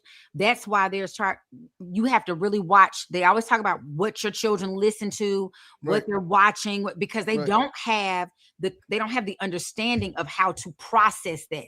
You cannot. If I left my child at home at 6, he's going to eat ice cream, cupcake. I have to tell him those things are healthy. In your opinion, Tree, well, if he should have sense enough to know not to eat that. He doesn't. They just don't. Okay. I agree with that, but also, and lastly, based upon the text that we just put up, I was about to say before you put that, Tree.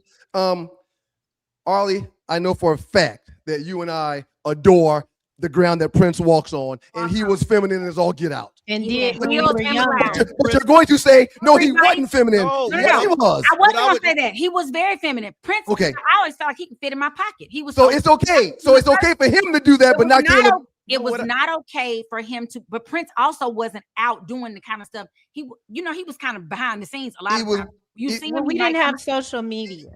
He was wearing heels, and he had his hair pressed, and he had ruffles. He had shirts with ruffles on and tight pants. Hold on. He wore blouses. Yes, absolutely right. Prince was an artist. Artists do weird stuff like that.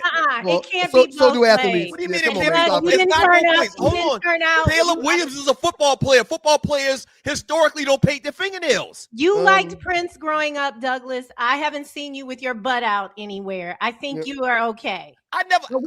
But let's talk about this. Ryan made the point that we had figures in our house that kind of helped guide and direct us.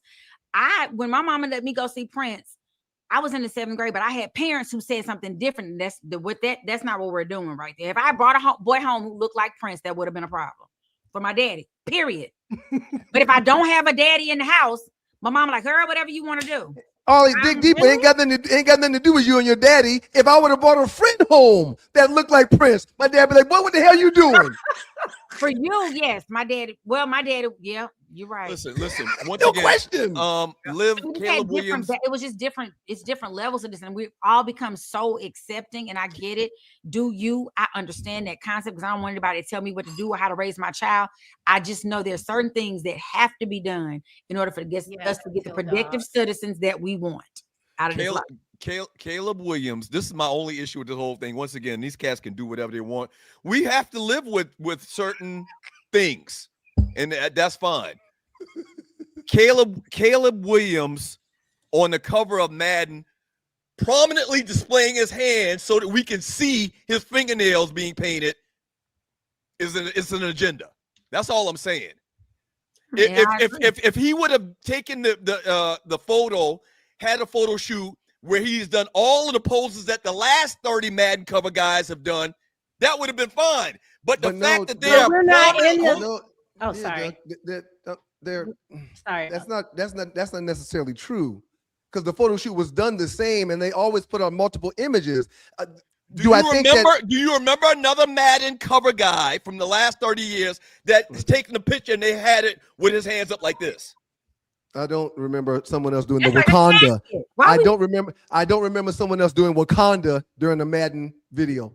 Oh, that's all that could be. Yeah, that's all that could be. Whatever we decide it is. Right. You get to choose what you're looking at. You get to choose what you're looking at. Choose what influences us. And we can teach our children that. But there could be an agenda. But when prior to y'all telling me his nails was painted, when I saw this picture, it went straight to Wakanda. I didn't think nothing about the nails until this show this morning, and I've seen this for 3 days. Yeah. So now that you know that his fingernails are painted, do you still think Wakanda, or you think they're trying to highlight his painted fingernails? I have no idea what they're doing, but I did watch the video shoot. But I'm asking you your opinion. After finding out that his fingernails are painted, do you think they meant for this to display an image of Wakanda, or do you think they wanted everybody to see his painted fingernails?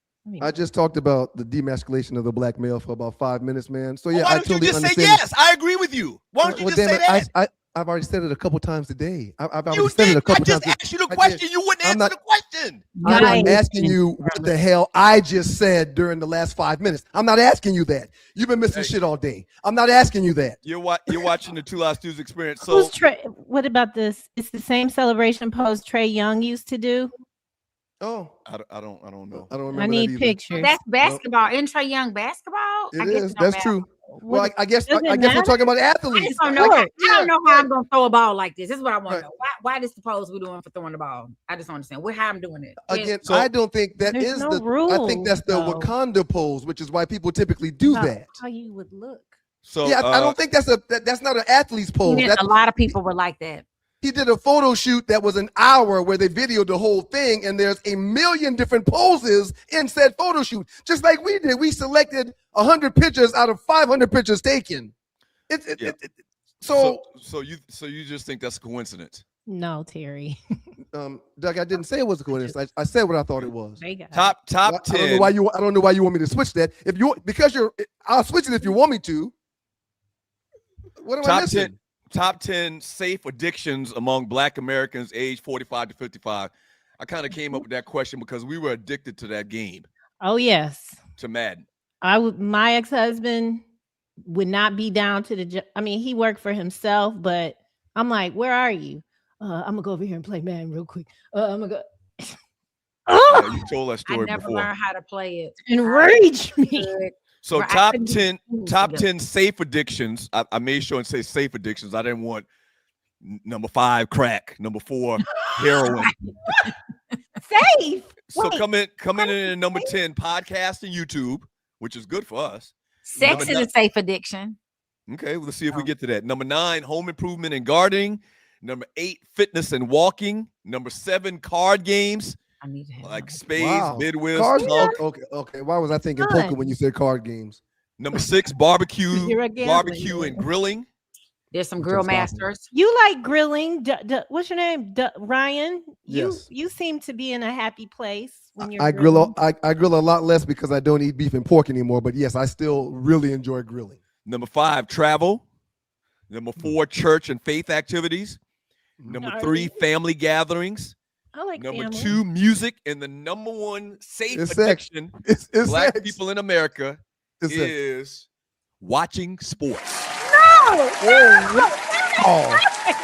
Maybe sex addiction is bad. Maybe sex is on the bad list, like crack. Of course it is. I'm sure it is, because sex is bad too. Well, I mean, damn. Honorable mention, you got Be on fishing. there. Honorable mention, you got fishing, golf, classic cars, line dancing, reading, fantasy football, watching true crime shows, cooking, financial investing, and community service. Well, this is huge. That's a lot of honorary. I mean, Uncle Mike, they didn't put D on there, unfortunately. I want to share something with y'all before the ladies go. I'm not sure if the ladies are going to leave. Well, we got to do our PODs, and then I got to do the chat. Okay. It's 9:20. And you're watching the Two Live Stews experience. Thank y'all for joining you, boys. If you'd like to donate to the show, we would appreciate it. Look to the bottom of the chat. To the right, there's either a dollar symbol or a heart symbol. Y'all know who John Hope. Jackson? Y'all know who John Hope Bryant is, right? Yes. I don't. Oh, who is John Hope Bryant? John Hope Bryant is a man who talks about economic empowerment, and he has a whole organization for that. Yes, financial literacy. He's a black man. He's a brilliant black man, billionaire that has several businesses. He comes in and consults with companies, blase. Yesterday, a buddy of mine sent me a video that was that has made me decide to stop gambling. Oh. I'm done. However, I did win big last night. I paid up on +6. You fell off the wagon that quick? I took the plus. But this was yesterday. My bet was already in. I took the Knicks +6. The number was +5. I paid for a point and won because the game they won by 10 points. Anyway, John Hope Bryant says that if you take $27.40 per day, $27.40 per day at the age when you get out of high school. I'm sorry, when you graduate from college, $27.40 a day, every day, until you retire, you have $3 to $4 million. What do you do with it? Where do you put it? Oh, you got to invest it. You got to invest it in the stock market, in our IRA. Leave it there. Those the top 100 funds will make you an average of 8 to 10%. You're looking at right around 10% per year that you're going to make, which for 100 years it has. During the rises and the falls, if you do that every day, you're going to have just in that one fund millions of dollars for retirement. So I got to thinking about the money I've won and the money I've lost. I got to thinking about Starbucks every day. I got to thinking about mozzarella sticks every day after school for Morgan. I got to thinking about all these things that I'm doing where if I would take those daily dollars and put them in a fund, life would be completely different. So moving forward,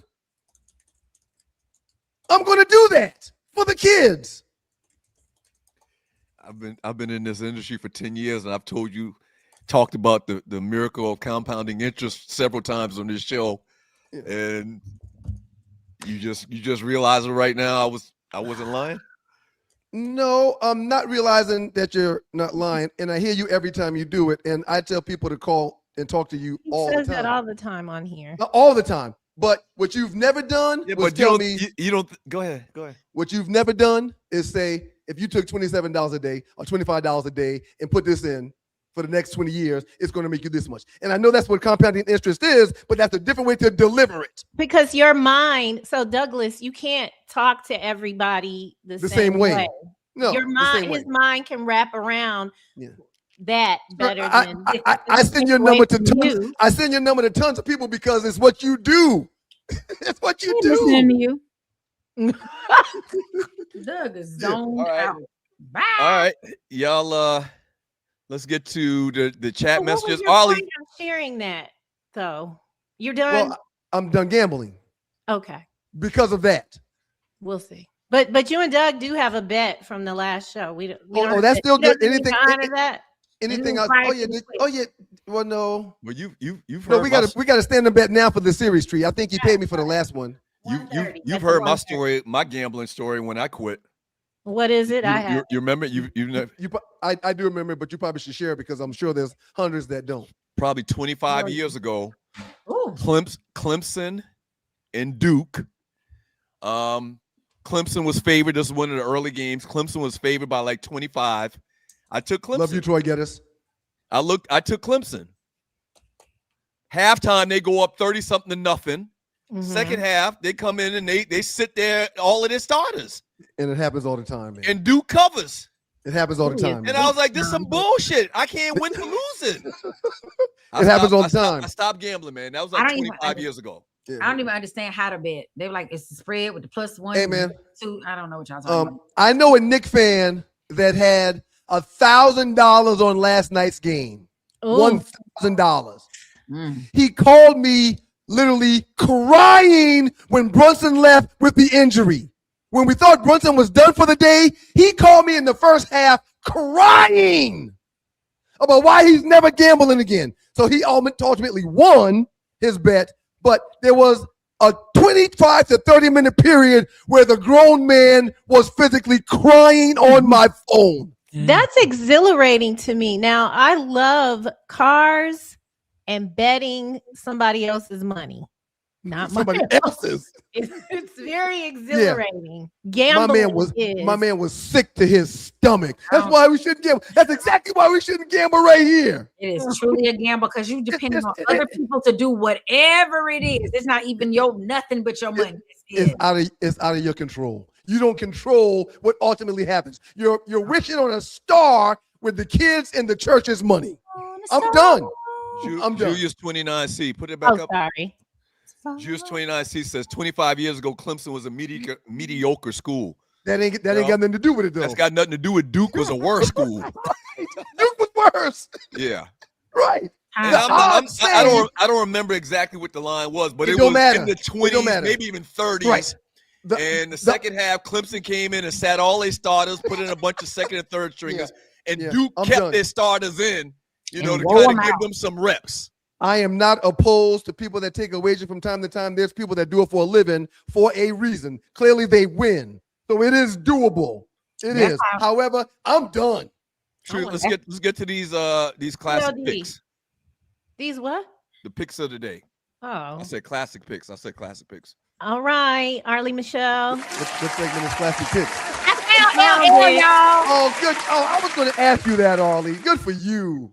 I found, so y'all see up in the upper left-hand corner, that's me and the cute little baby. He's a college junior now, but I was just loving on him. And then notice in the picture to the right, I done thrown him over to my line sister. She's explaining to LL. I don't know, because I was like, this ain't my baby. This is not my baby. And then we get you abandoned the baby to get a hug with LL and let him think that you were available, that you were possible.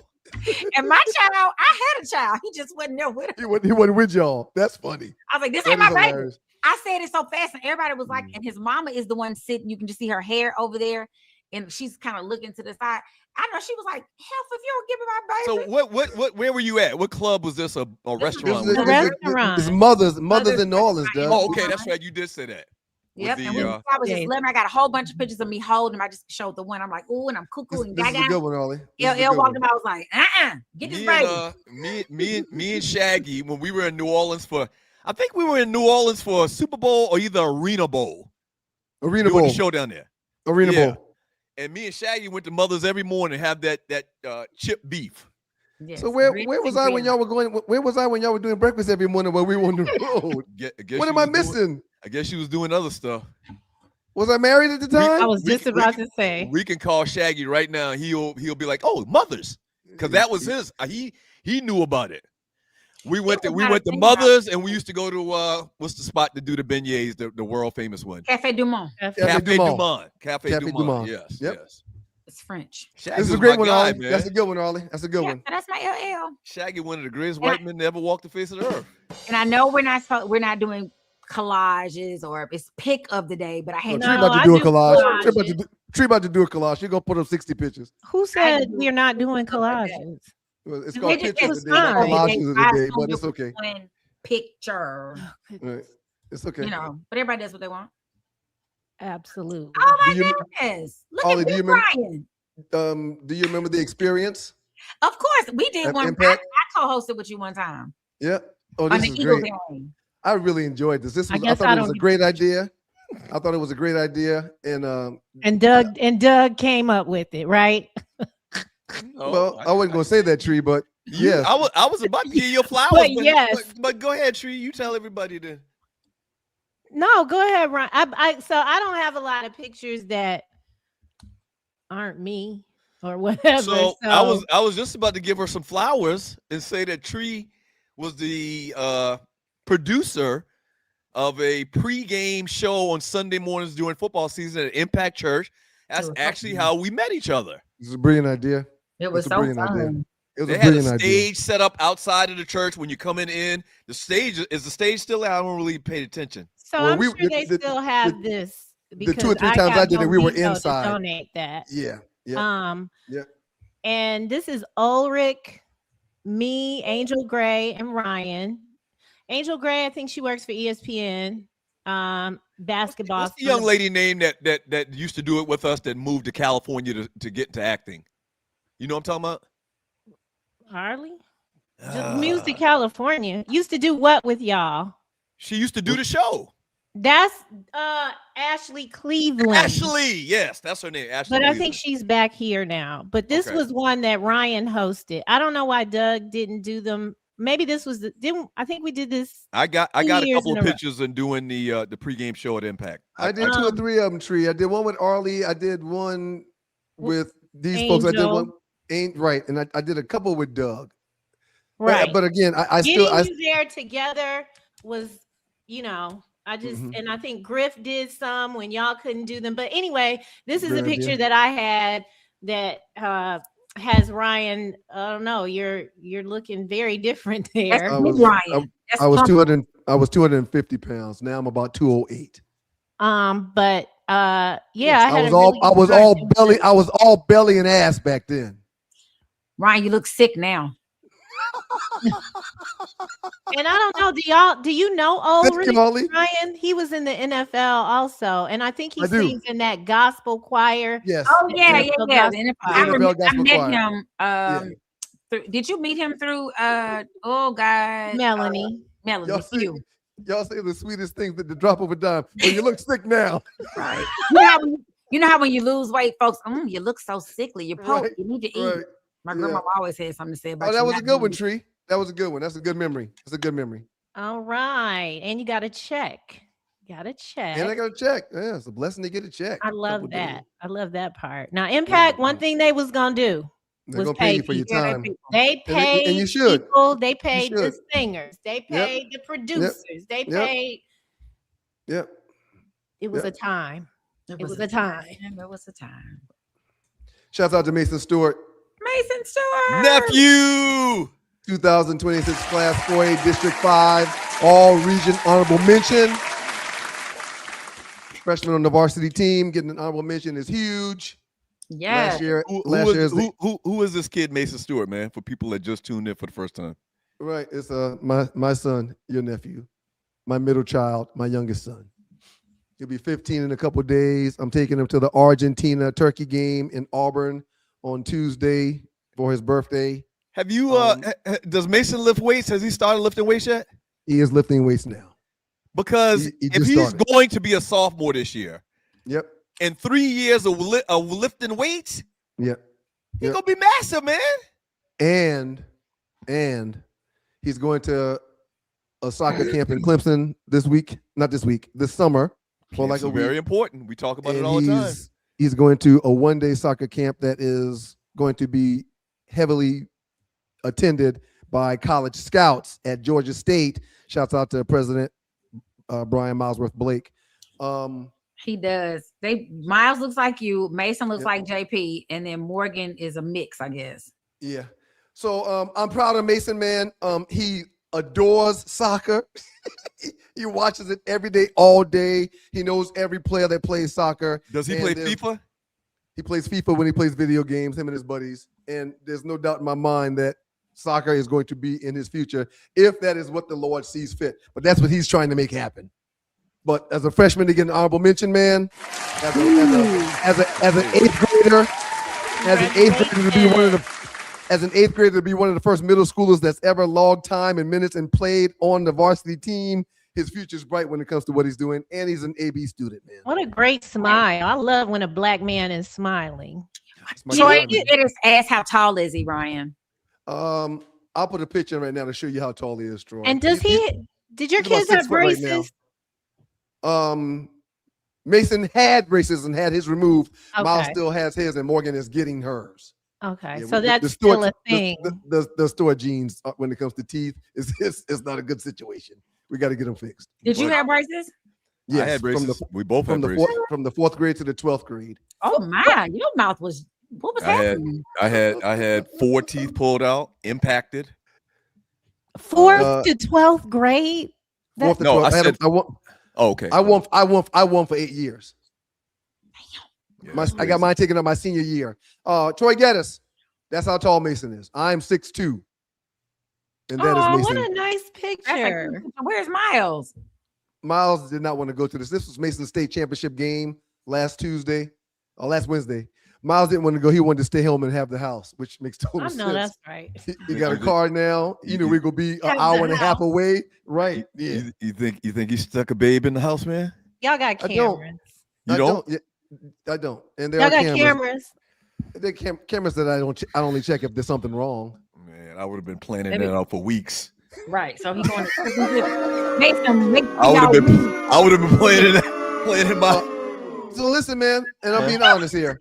While we were away for an entire day, the game was supposed to start at 7:00. We left at 3:30, and didn't get back until 2 in the morning. There's no doubt he took apart a TV and put it back together, took apart a 3D printer and put it back together, and made 3 or 4 beats while we were away. He wasn't on the phone with no girls or sneaking somebody over or trying to drink a beer out of Dad's stash or playing with Dad's liquor. No, that's not who he is. I would have been doing. If it was Mason here all day, I check the cameras every 30, 45 minutes. I would have been doing everything above. At least you know your children. I would have been doing everything above. Well, because I did. Because I saw you do it. I did the same things. Well, right. we got our last POD, and then we're gonna get these chatting. Congratulations, we'll Mason. Proud of you, son. Who is that? That's young Dougie. Oh my God! With your helmet on, Doug. That's 7 years old. That's my first year I played Little League football. And that was the day that we got our helmets back from being painted. Because you remember the helmets, we used to buy them white. They're white. Just white. Right. White. And Stock then white. a big thing was they painted the helmets. And that was a big thing. And my mother took this picture. She always tells a story. She took this picture while I was wearing the helmet. I went to sleep that night with the helmet on. That's how much I love the game, man. It's very touching, man. So much to say, but I'm not. There's so much to say. This is how much I'm invested in the game, sir. 7 years old. I went to sleep with my goddamn helmet on, man. Here's an opportunity for me to really get the next day. Lord. Here's some opportunity for me to really get some jokes off, man. But I'm not gonna do that till your moment. Well, if they ask you though, if the people want jokes, I'm not gonna do it. I'm not gonna do it. Okay. I'm not gonna do it. What kind of joke you gonna tell about me wearing my helmet to bed, man? I'm not gonna, there's been several moments in today's show where you rained on my parade or tried to. I'm not gonna do that with your moment, man. I think this is an adorable picture. That's young 7-year-old Dougie. Little Dougie. Does your mom call you Dougie? Yes, she still calls me Dougie. Yeah. Ryan, my whole family calls me Dougie. Ronnie. No one outside of my family calls me Doug or Stu or anything like that. When somebody says Stu, they probably went to state with me. They probably went to college with me. Somebody says Dougie is family. Somebody says Doug is somebody that I work with in a professional thing. People call me Doug. Oh, look at the baby. Nobody calls me Douglas. Right. Dougie on the phone calling the police. And no, he's not one of the kids that had to wear a helmet to shape his head properly. That's not what's going on here. Doug's helmet didn't have no room.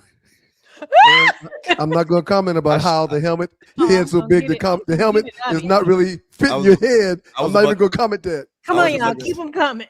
I was about to say, I wish I had on my darn chin strap. Oh, Lord. Oh my God. I'm not going to do it. I'm not going to rain on your parade. I'm not doing that. Something. Nope. And that team, if you're from Moco, the name of the team was the Monks Corner Raiders.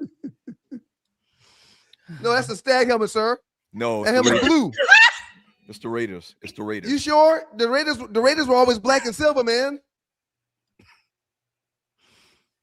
Oh, you're mute. You muted your mic, man. You Why muted your mic. Mute? Because he's cussing us out. What are you doing? He's detached. I played for, like you always say, you did this, you did that. I played for the Monks Corner Raiders in 1977.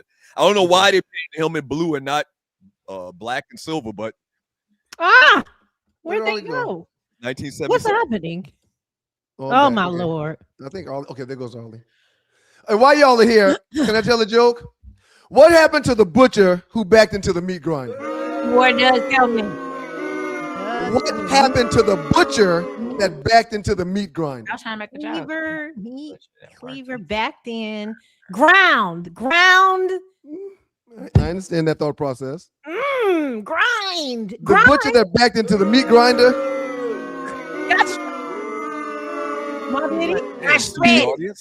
He got a little behind on his work. You get it? He put his butt behind in his work. Meat grinder? No, y'all gotta catch this. The meat grinder grinds the meat, and that's his job. That's what he does for his job. But he got behind in his work because he put his butt in the meat. So now you can't work. He didn't put it in the meat grinder. He just backed into it like my back. into it. Hey, Arlie, thank you so much, It's Arlie. 9:46. Have a great weekend, everybody. Thank you, Arlie. Have a great weekend. Thank you, Arlie. Please, Arlie, please. I'm gonna holler at you, Arlie. I'm coming through Atlanta Friday. Maybe you can have a drink with us. Please forgive. I'm always ready for a cocktail. On June 2nd, I celebrated my 34th anniversary into the wonderful fraternity of Omega Psi Phi Fraternity Incorporated. And I'm coming to Atlanta Friday to celebrate with my LBs, have some drinks and a smoke and a meal. I'll let you know what's up, Arlie. How many of y'all gonna make it? That's still to be determined. I know there'll be 2 for sure. I know there'll be 2. Yeah, when the older you get, the less and less of those type of anniversaries are. Hey, man. I really admire that. Like, a lot of my friends are in the situations and they always get together, like every year on the to do something around the anniversary. This was the first year where we didn't have a Zoom for like 2 hours. At 5 o'clock in the morning, I sent them all a message saying, what time are we doing the Zoom? What time are we doing the Zoom? Sent it at 5 in the morning. And at 11:30, my phone rings. I answer my phone, and it's just my front. It's just Jason. I'm like, where's everybody else? He's like, I want to talk to you first real quick. I'll get everybody else on the phone. And then we talk, and it's like 5 minutes left in the day. And then we get off the phone and never had the Zoom call with the entire line. But we're going to get together Friday for drinks and celebrate. Yep. And why did you do Zoom calls as opposed to meeting? Well, I live in Columbus. Jason lives so-and-so. And, everybody's New Orleans. The Aces in New Orleans. This wasn't rooted in COVID. It was the first time we did the Zoom was COVID. Okay. Yeah. I mean, because a lot of that happens. We're very comfortable with that now. Right. Yeah. We you used to talk about a game changer. Zoom. We used to on our anniversary be in the same city every year, but kids and wives and families and moving and work and all that changes it. So Zoom really was a blessing, but it's the first time we hadn't Zoomed together since the Zoom pandemic. used to be shitty before COVID, and then it's great now. After they just like they had to. All right, look up, Douglas. What's happening? No, go ahead. You're just talking. Go ahead. I'm listening. Well, we're gonna do chat. Do you have? I'm looking for the chat. From Loose Neck Side. Thank you, Loose Neck. Wemby needs to play angry. Somebody tell him France ain't shit. Well, he didn't play bad. Let's make sure we don't make people think that he didn't have a good game. He did his part. But I don't want to get back in this one. I think that in the first segment, Douglas, the story was the Knicks. So I don't feel like we veered off by Ryan having a celebration moment. If the Lakers had been in this position, I know for a fact. No, I wouldn't have gone to the depths he did, though. That's my point. Well, but they were and also truthfully, the Lakers win so much is routine for us. So I probably wouldn't have been excited as Ryan. Well, no, I will remind you to recent history. When y'all beat Houston without KD this past year, you came on here with a whole bunch of jibber jabber, and I didn't rain on you. I didn't tell you stop talking about them, or no one wants to hear that, or you got to focus on this, or I didn't do that. I let you talk about your team. Yeah, we gotta be fair, Douglas. Sure, man. I do love the silver lining that you came up with. I thought that was excellent. About how you really are good at predicting. You're the reason why they won. Rather, I like that angle a lot. Right. Yeah. True. Shouts out to your boy, our homeboy from Moco, John Dingo, gave us a $10 donation. Appreciate you, homeboy. Thank you, John. Is there a message? He says, great show. Peace, Tyler. Great show. Shouts out to Osiris, 98 in the building, $40 donation. Appreciate you, Q. Rule Osiris. Also, before you move on from Osiris, was there a message? Osiris. He just put the black fist up. Okay, listen. Shouts out to Osiris, another Nick in the building. Rue Dog. Don't do that, Doug. It's okay. He's a hater. Everybody knows that. It's okay. Shouts out to our boy Jeff. $5 donation. Appreciate you. Says, what's up? Jeff. Something for the building fund. Appreciate you, Jeff. Thank you. We need it. And then the great Loose Neck Side. Peace, Matter of fact, I wanted to mention, I should have mentioned this. The Celebration Bowl was announced yesterday. So y'all get your calendar straight. What is it? Let's see. I have to look for it in a second. But yeah, it was. That's I think one it's in December. Atlanta, right? I think it's December 12th. December 12th. Oh, That's at the Benz, right? Yeah, absolutely. Okay. All right. Celebration December Bowl, Black 12th. College champions, South Carolina State, You should go. defending champion. We should do something there. Yeah, we should do something for that. Okay, keep going. And I got one more. I thought I had one more. Well, from Till Dog 12, thank you for your donation. Knicks are proving that defense still wins championships in sports. They're playing great defense and they're filling it up. Loose neck side for Doug's Neighborhood Watch. $15. Appreciate you. Thank you, sir. Hey, listen. I went to the bank the other day and this lady asked me to help her with her balance, right? She was writing some stuff down. And when she asked me to help her with her balance, I pushed her over. Do it. Oh, I like that form of joke telling. That's more stand-up-ishy rather than then having they call security, and I'm like, wait a minute, no. She asked me to help her with her balance. Let's go. Maybe you can do jokes on the boat. Stand-up night. Tree, I wouldn't mind hosting a comedy night on the boat. I wouldn't mind that. We should talk about it. Okay. I'm getting ready for the karaoke this coming year. Oh, by the way, one more reminder. This coming Monday, we're going to announce all the details for Cruise with the Stews #2 for the Super Bowl and for Valentine's Day weekend, February 2026. So make sure you're tuned in Monday for that. When I get off the cruise, I'm going to Arizona for the NBA All-Star weekend. It's the same weekend? I think it's right. It's the after. 19th. It's the weekend. Okay. A week later. I'm going to go there. That's dope. February is going to be lit. It always is. Frederick Anderson, thank you so much for your donation. Good morning, Thank you, Stu. Frederick. All Thank you, y'all. Frederick. Happy Thursday. Happy Thursday. Have a great weekend, sir. Brother, we said what's up, said Frederick. Marcus, tell Marcus we said hello. Loose neck side. When Arlie did that story, I was like, we finna go right on off the motherfucking rails. But no, she mentioned never mind. I don't want because Well, he walks around saying he looks better than any woman. He bets that he can bag any man before any woman. It's something like that. Yeah. EJ Johnson's birthday party at Bulldogs. Maybe Rel was in front of Bulldogs last week. He's delusional. So Bulldogs is a gay bar in Atlanta. For people that don't know. Today. I don't know what happened. It started in the pregame meeting. Because of those nails. Yeah. When Arby's commercial says I love that part of the commercial. We have the meats. When Arby's commercial says we got the meats, did he fast forward that part? God damn. Nobody has 2 or 3 inches. That's a child penis. That's a tough life to live right there. There's no way. That's a tough life to live. Yeah, I mean, let's move on. Once again, I'm uncomfortable talking about penises on a guy show. Wouldn't know that life.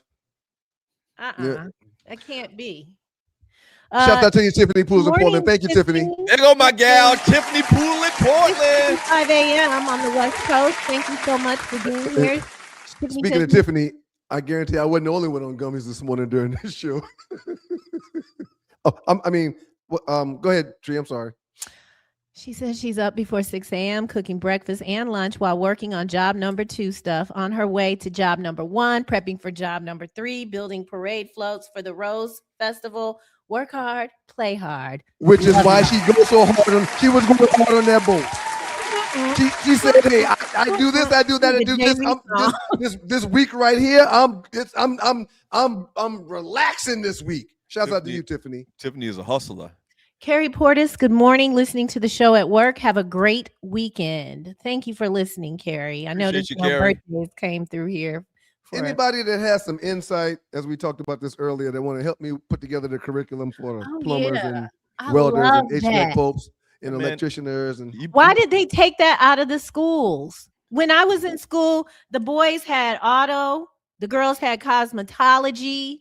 What else? Was shop something? We've been brainwashed to think, or back in the day, you had to have a college degree to compete. Well, they were losing money.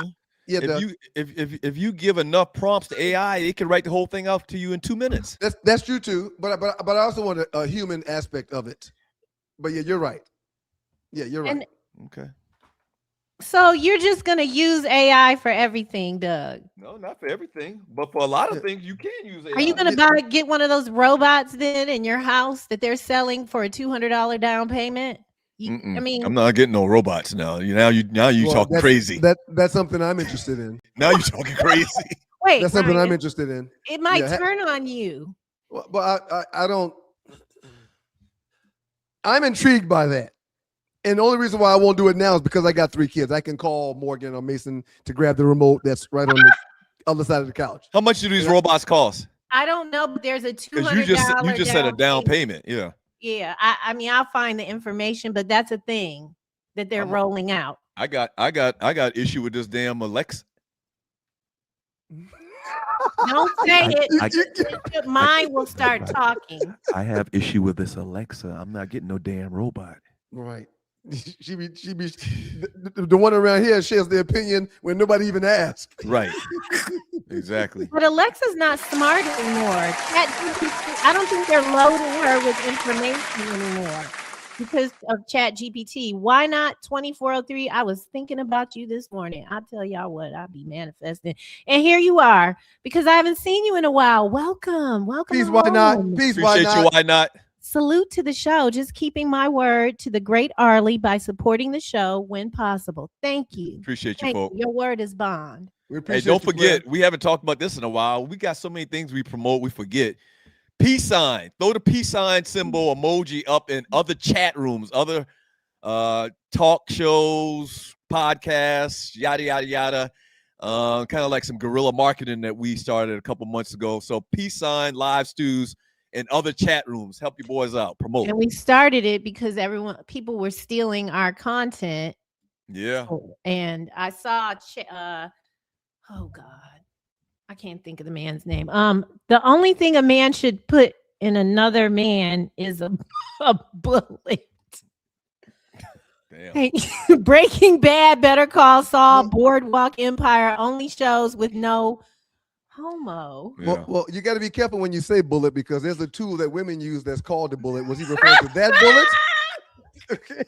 Or something else? A rose is not a rose. A bullet is not a bullet. Right. Yeah, these toys have names that these people identify them with. So when you say bullet, are you talking gun bullet or bullet?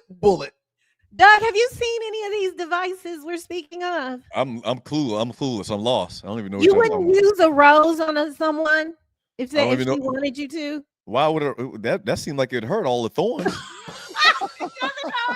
It doesn't hurt. I'm not. That doesn't sound like. Depending on which what's the thing called when you change the the speed intensity. Depending on the intensity you're using, it might hurt. Yeah. Oh yeah. I mean, I'm not gonna do it. It'll literally suck the life out of you. I mean, it does feel like electricity if you go too far. You better believe what it. I can Damn, say. Tree, you sound like you're an expert. I am. Y'all gonna be able to purchase all these things very soon. It's no problem. You look like Bernie Mac. Well, not saying a word, just can't even speak. Griff. Good morning, Griff. Thank you so much. It was weird having Rel here without Griff. But we'll see you in October, I guess. Peace, Aggie Pride. Yeah. Great Peace, show. There was a time when brothers, Doug. Mm-hmm. What your daddy this said? is a good one. Mm-hmm. Good one, Griff. It was kind of controversial. As a high school senior, I can remember hiding my left ear from my dad. He said, I won't fight a child. Ooh. Got a story just like that we tell all the time. Doug was one of the first with one, and I was one of the first with two that had to deal with dad. Oh, you came home with two. One in each year. I didn't know about the two. I knew that your dad didn't talk to one of y'all for 2 weeks. I got the same thing that Doug got. Mine wasn't as heavy because I expected it because I saw what Doug dealt with. But yeah, I attacked it just like Doug attacked his one ear, and I showed dad two, and he did the exact same thing. Oh, yeah, boy. I don't think I would have reacted well when you come in the house with two hoop earrings on, man. I But can only Doug, if imagine you what had Oliver had did. sons, would you have reacted the same way? Say it again. If you had had sons, would you? Do you think, and your son came home with earrings, would you have given him grace Back in based on what happened? back in 1983 or now? If you had sons instead of daughters, would you have extended them the grace because they were likely going to come home with earrings as well? Yeah, I'm confused. For the on record, question. Miles wants to pierce his ear and he wants to pierce his lip. Oh, No, don't And do that. I've told him not on my dime. However,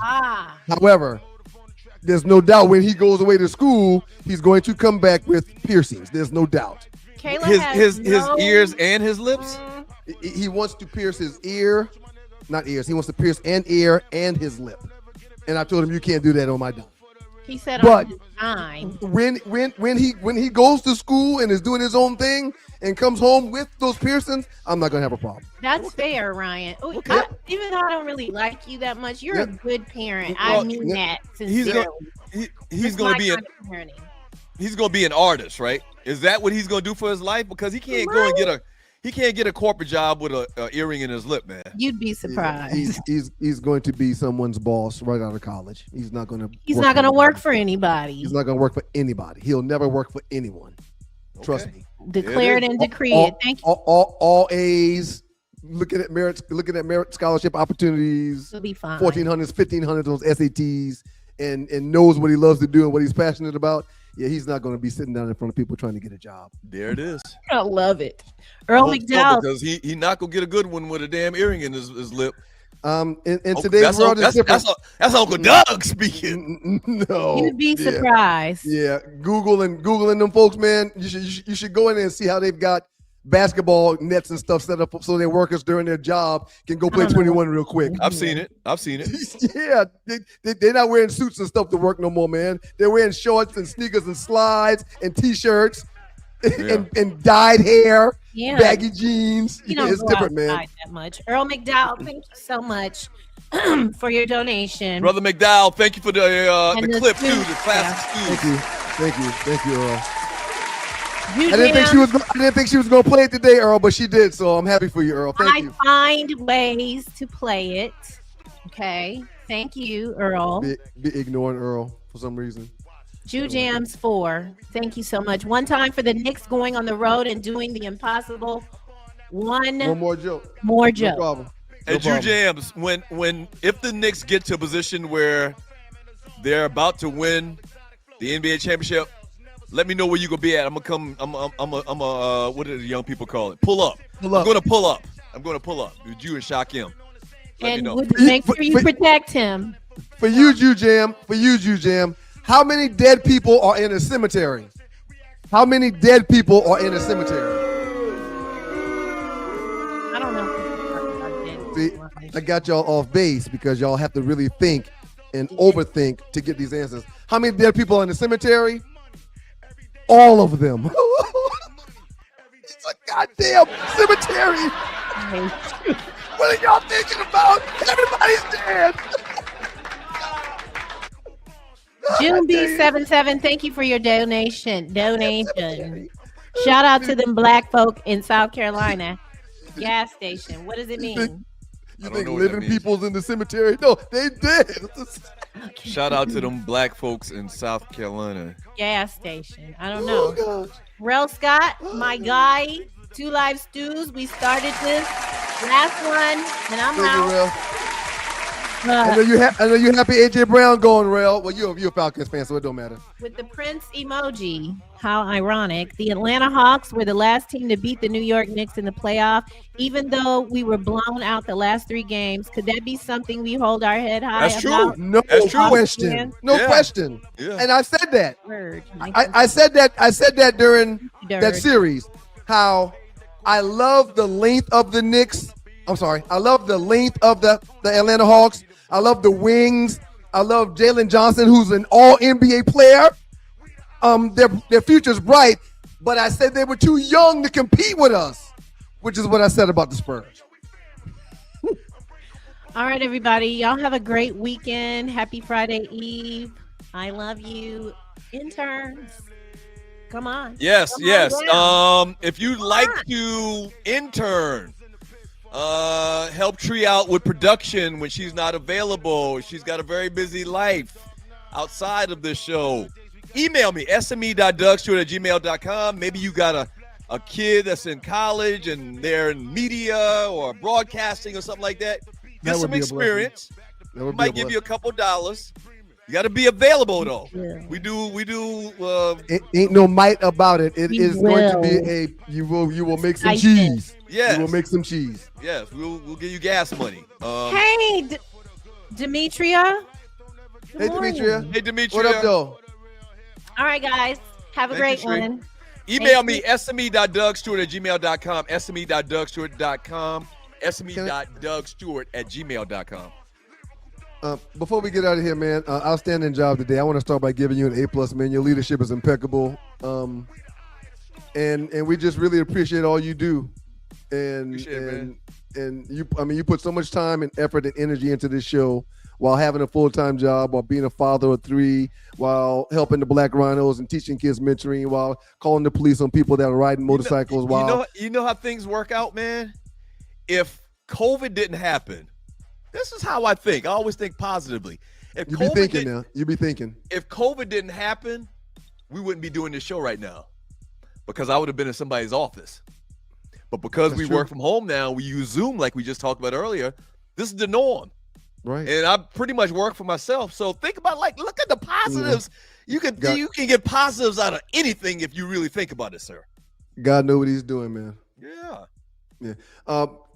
Before we say goodbye to everybody, I didn't go too far with the Knicks thing today, did I? You went way too far, man. I don't see it that way. Of course you don't see it that way. Peace, Big Walton. See you in a couple days, bro. Go back and watch it and time it.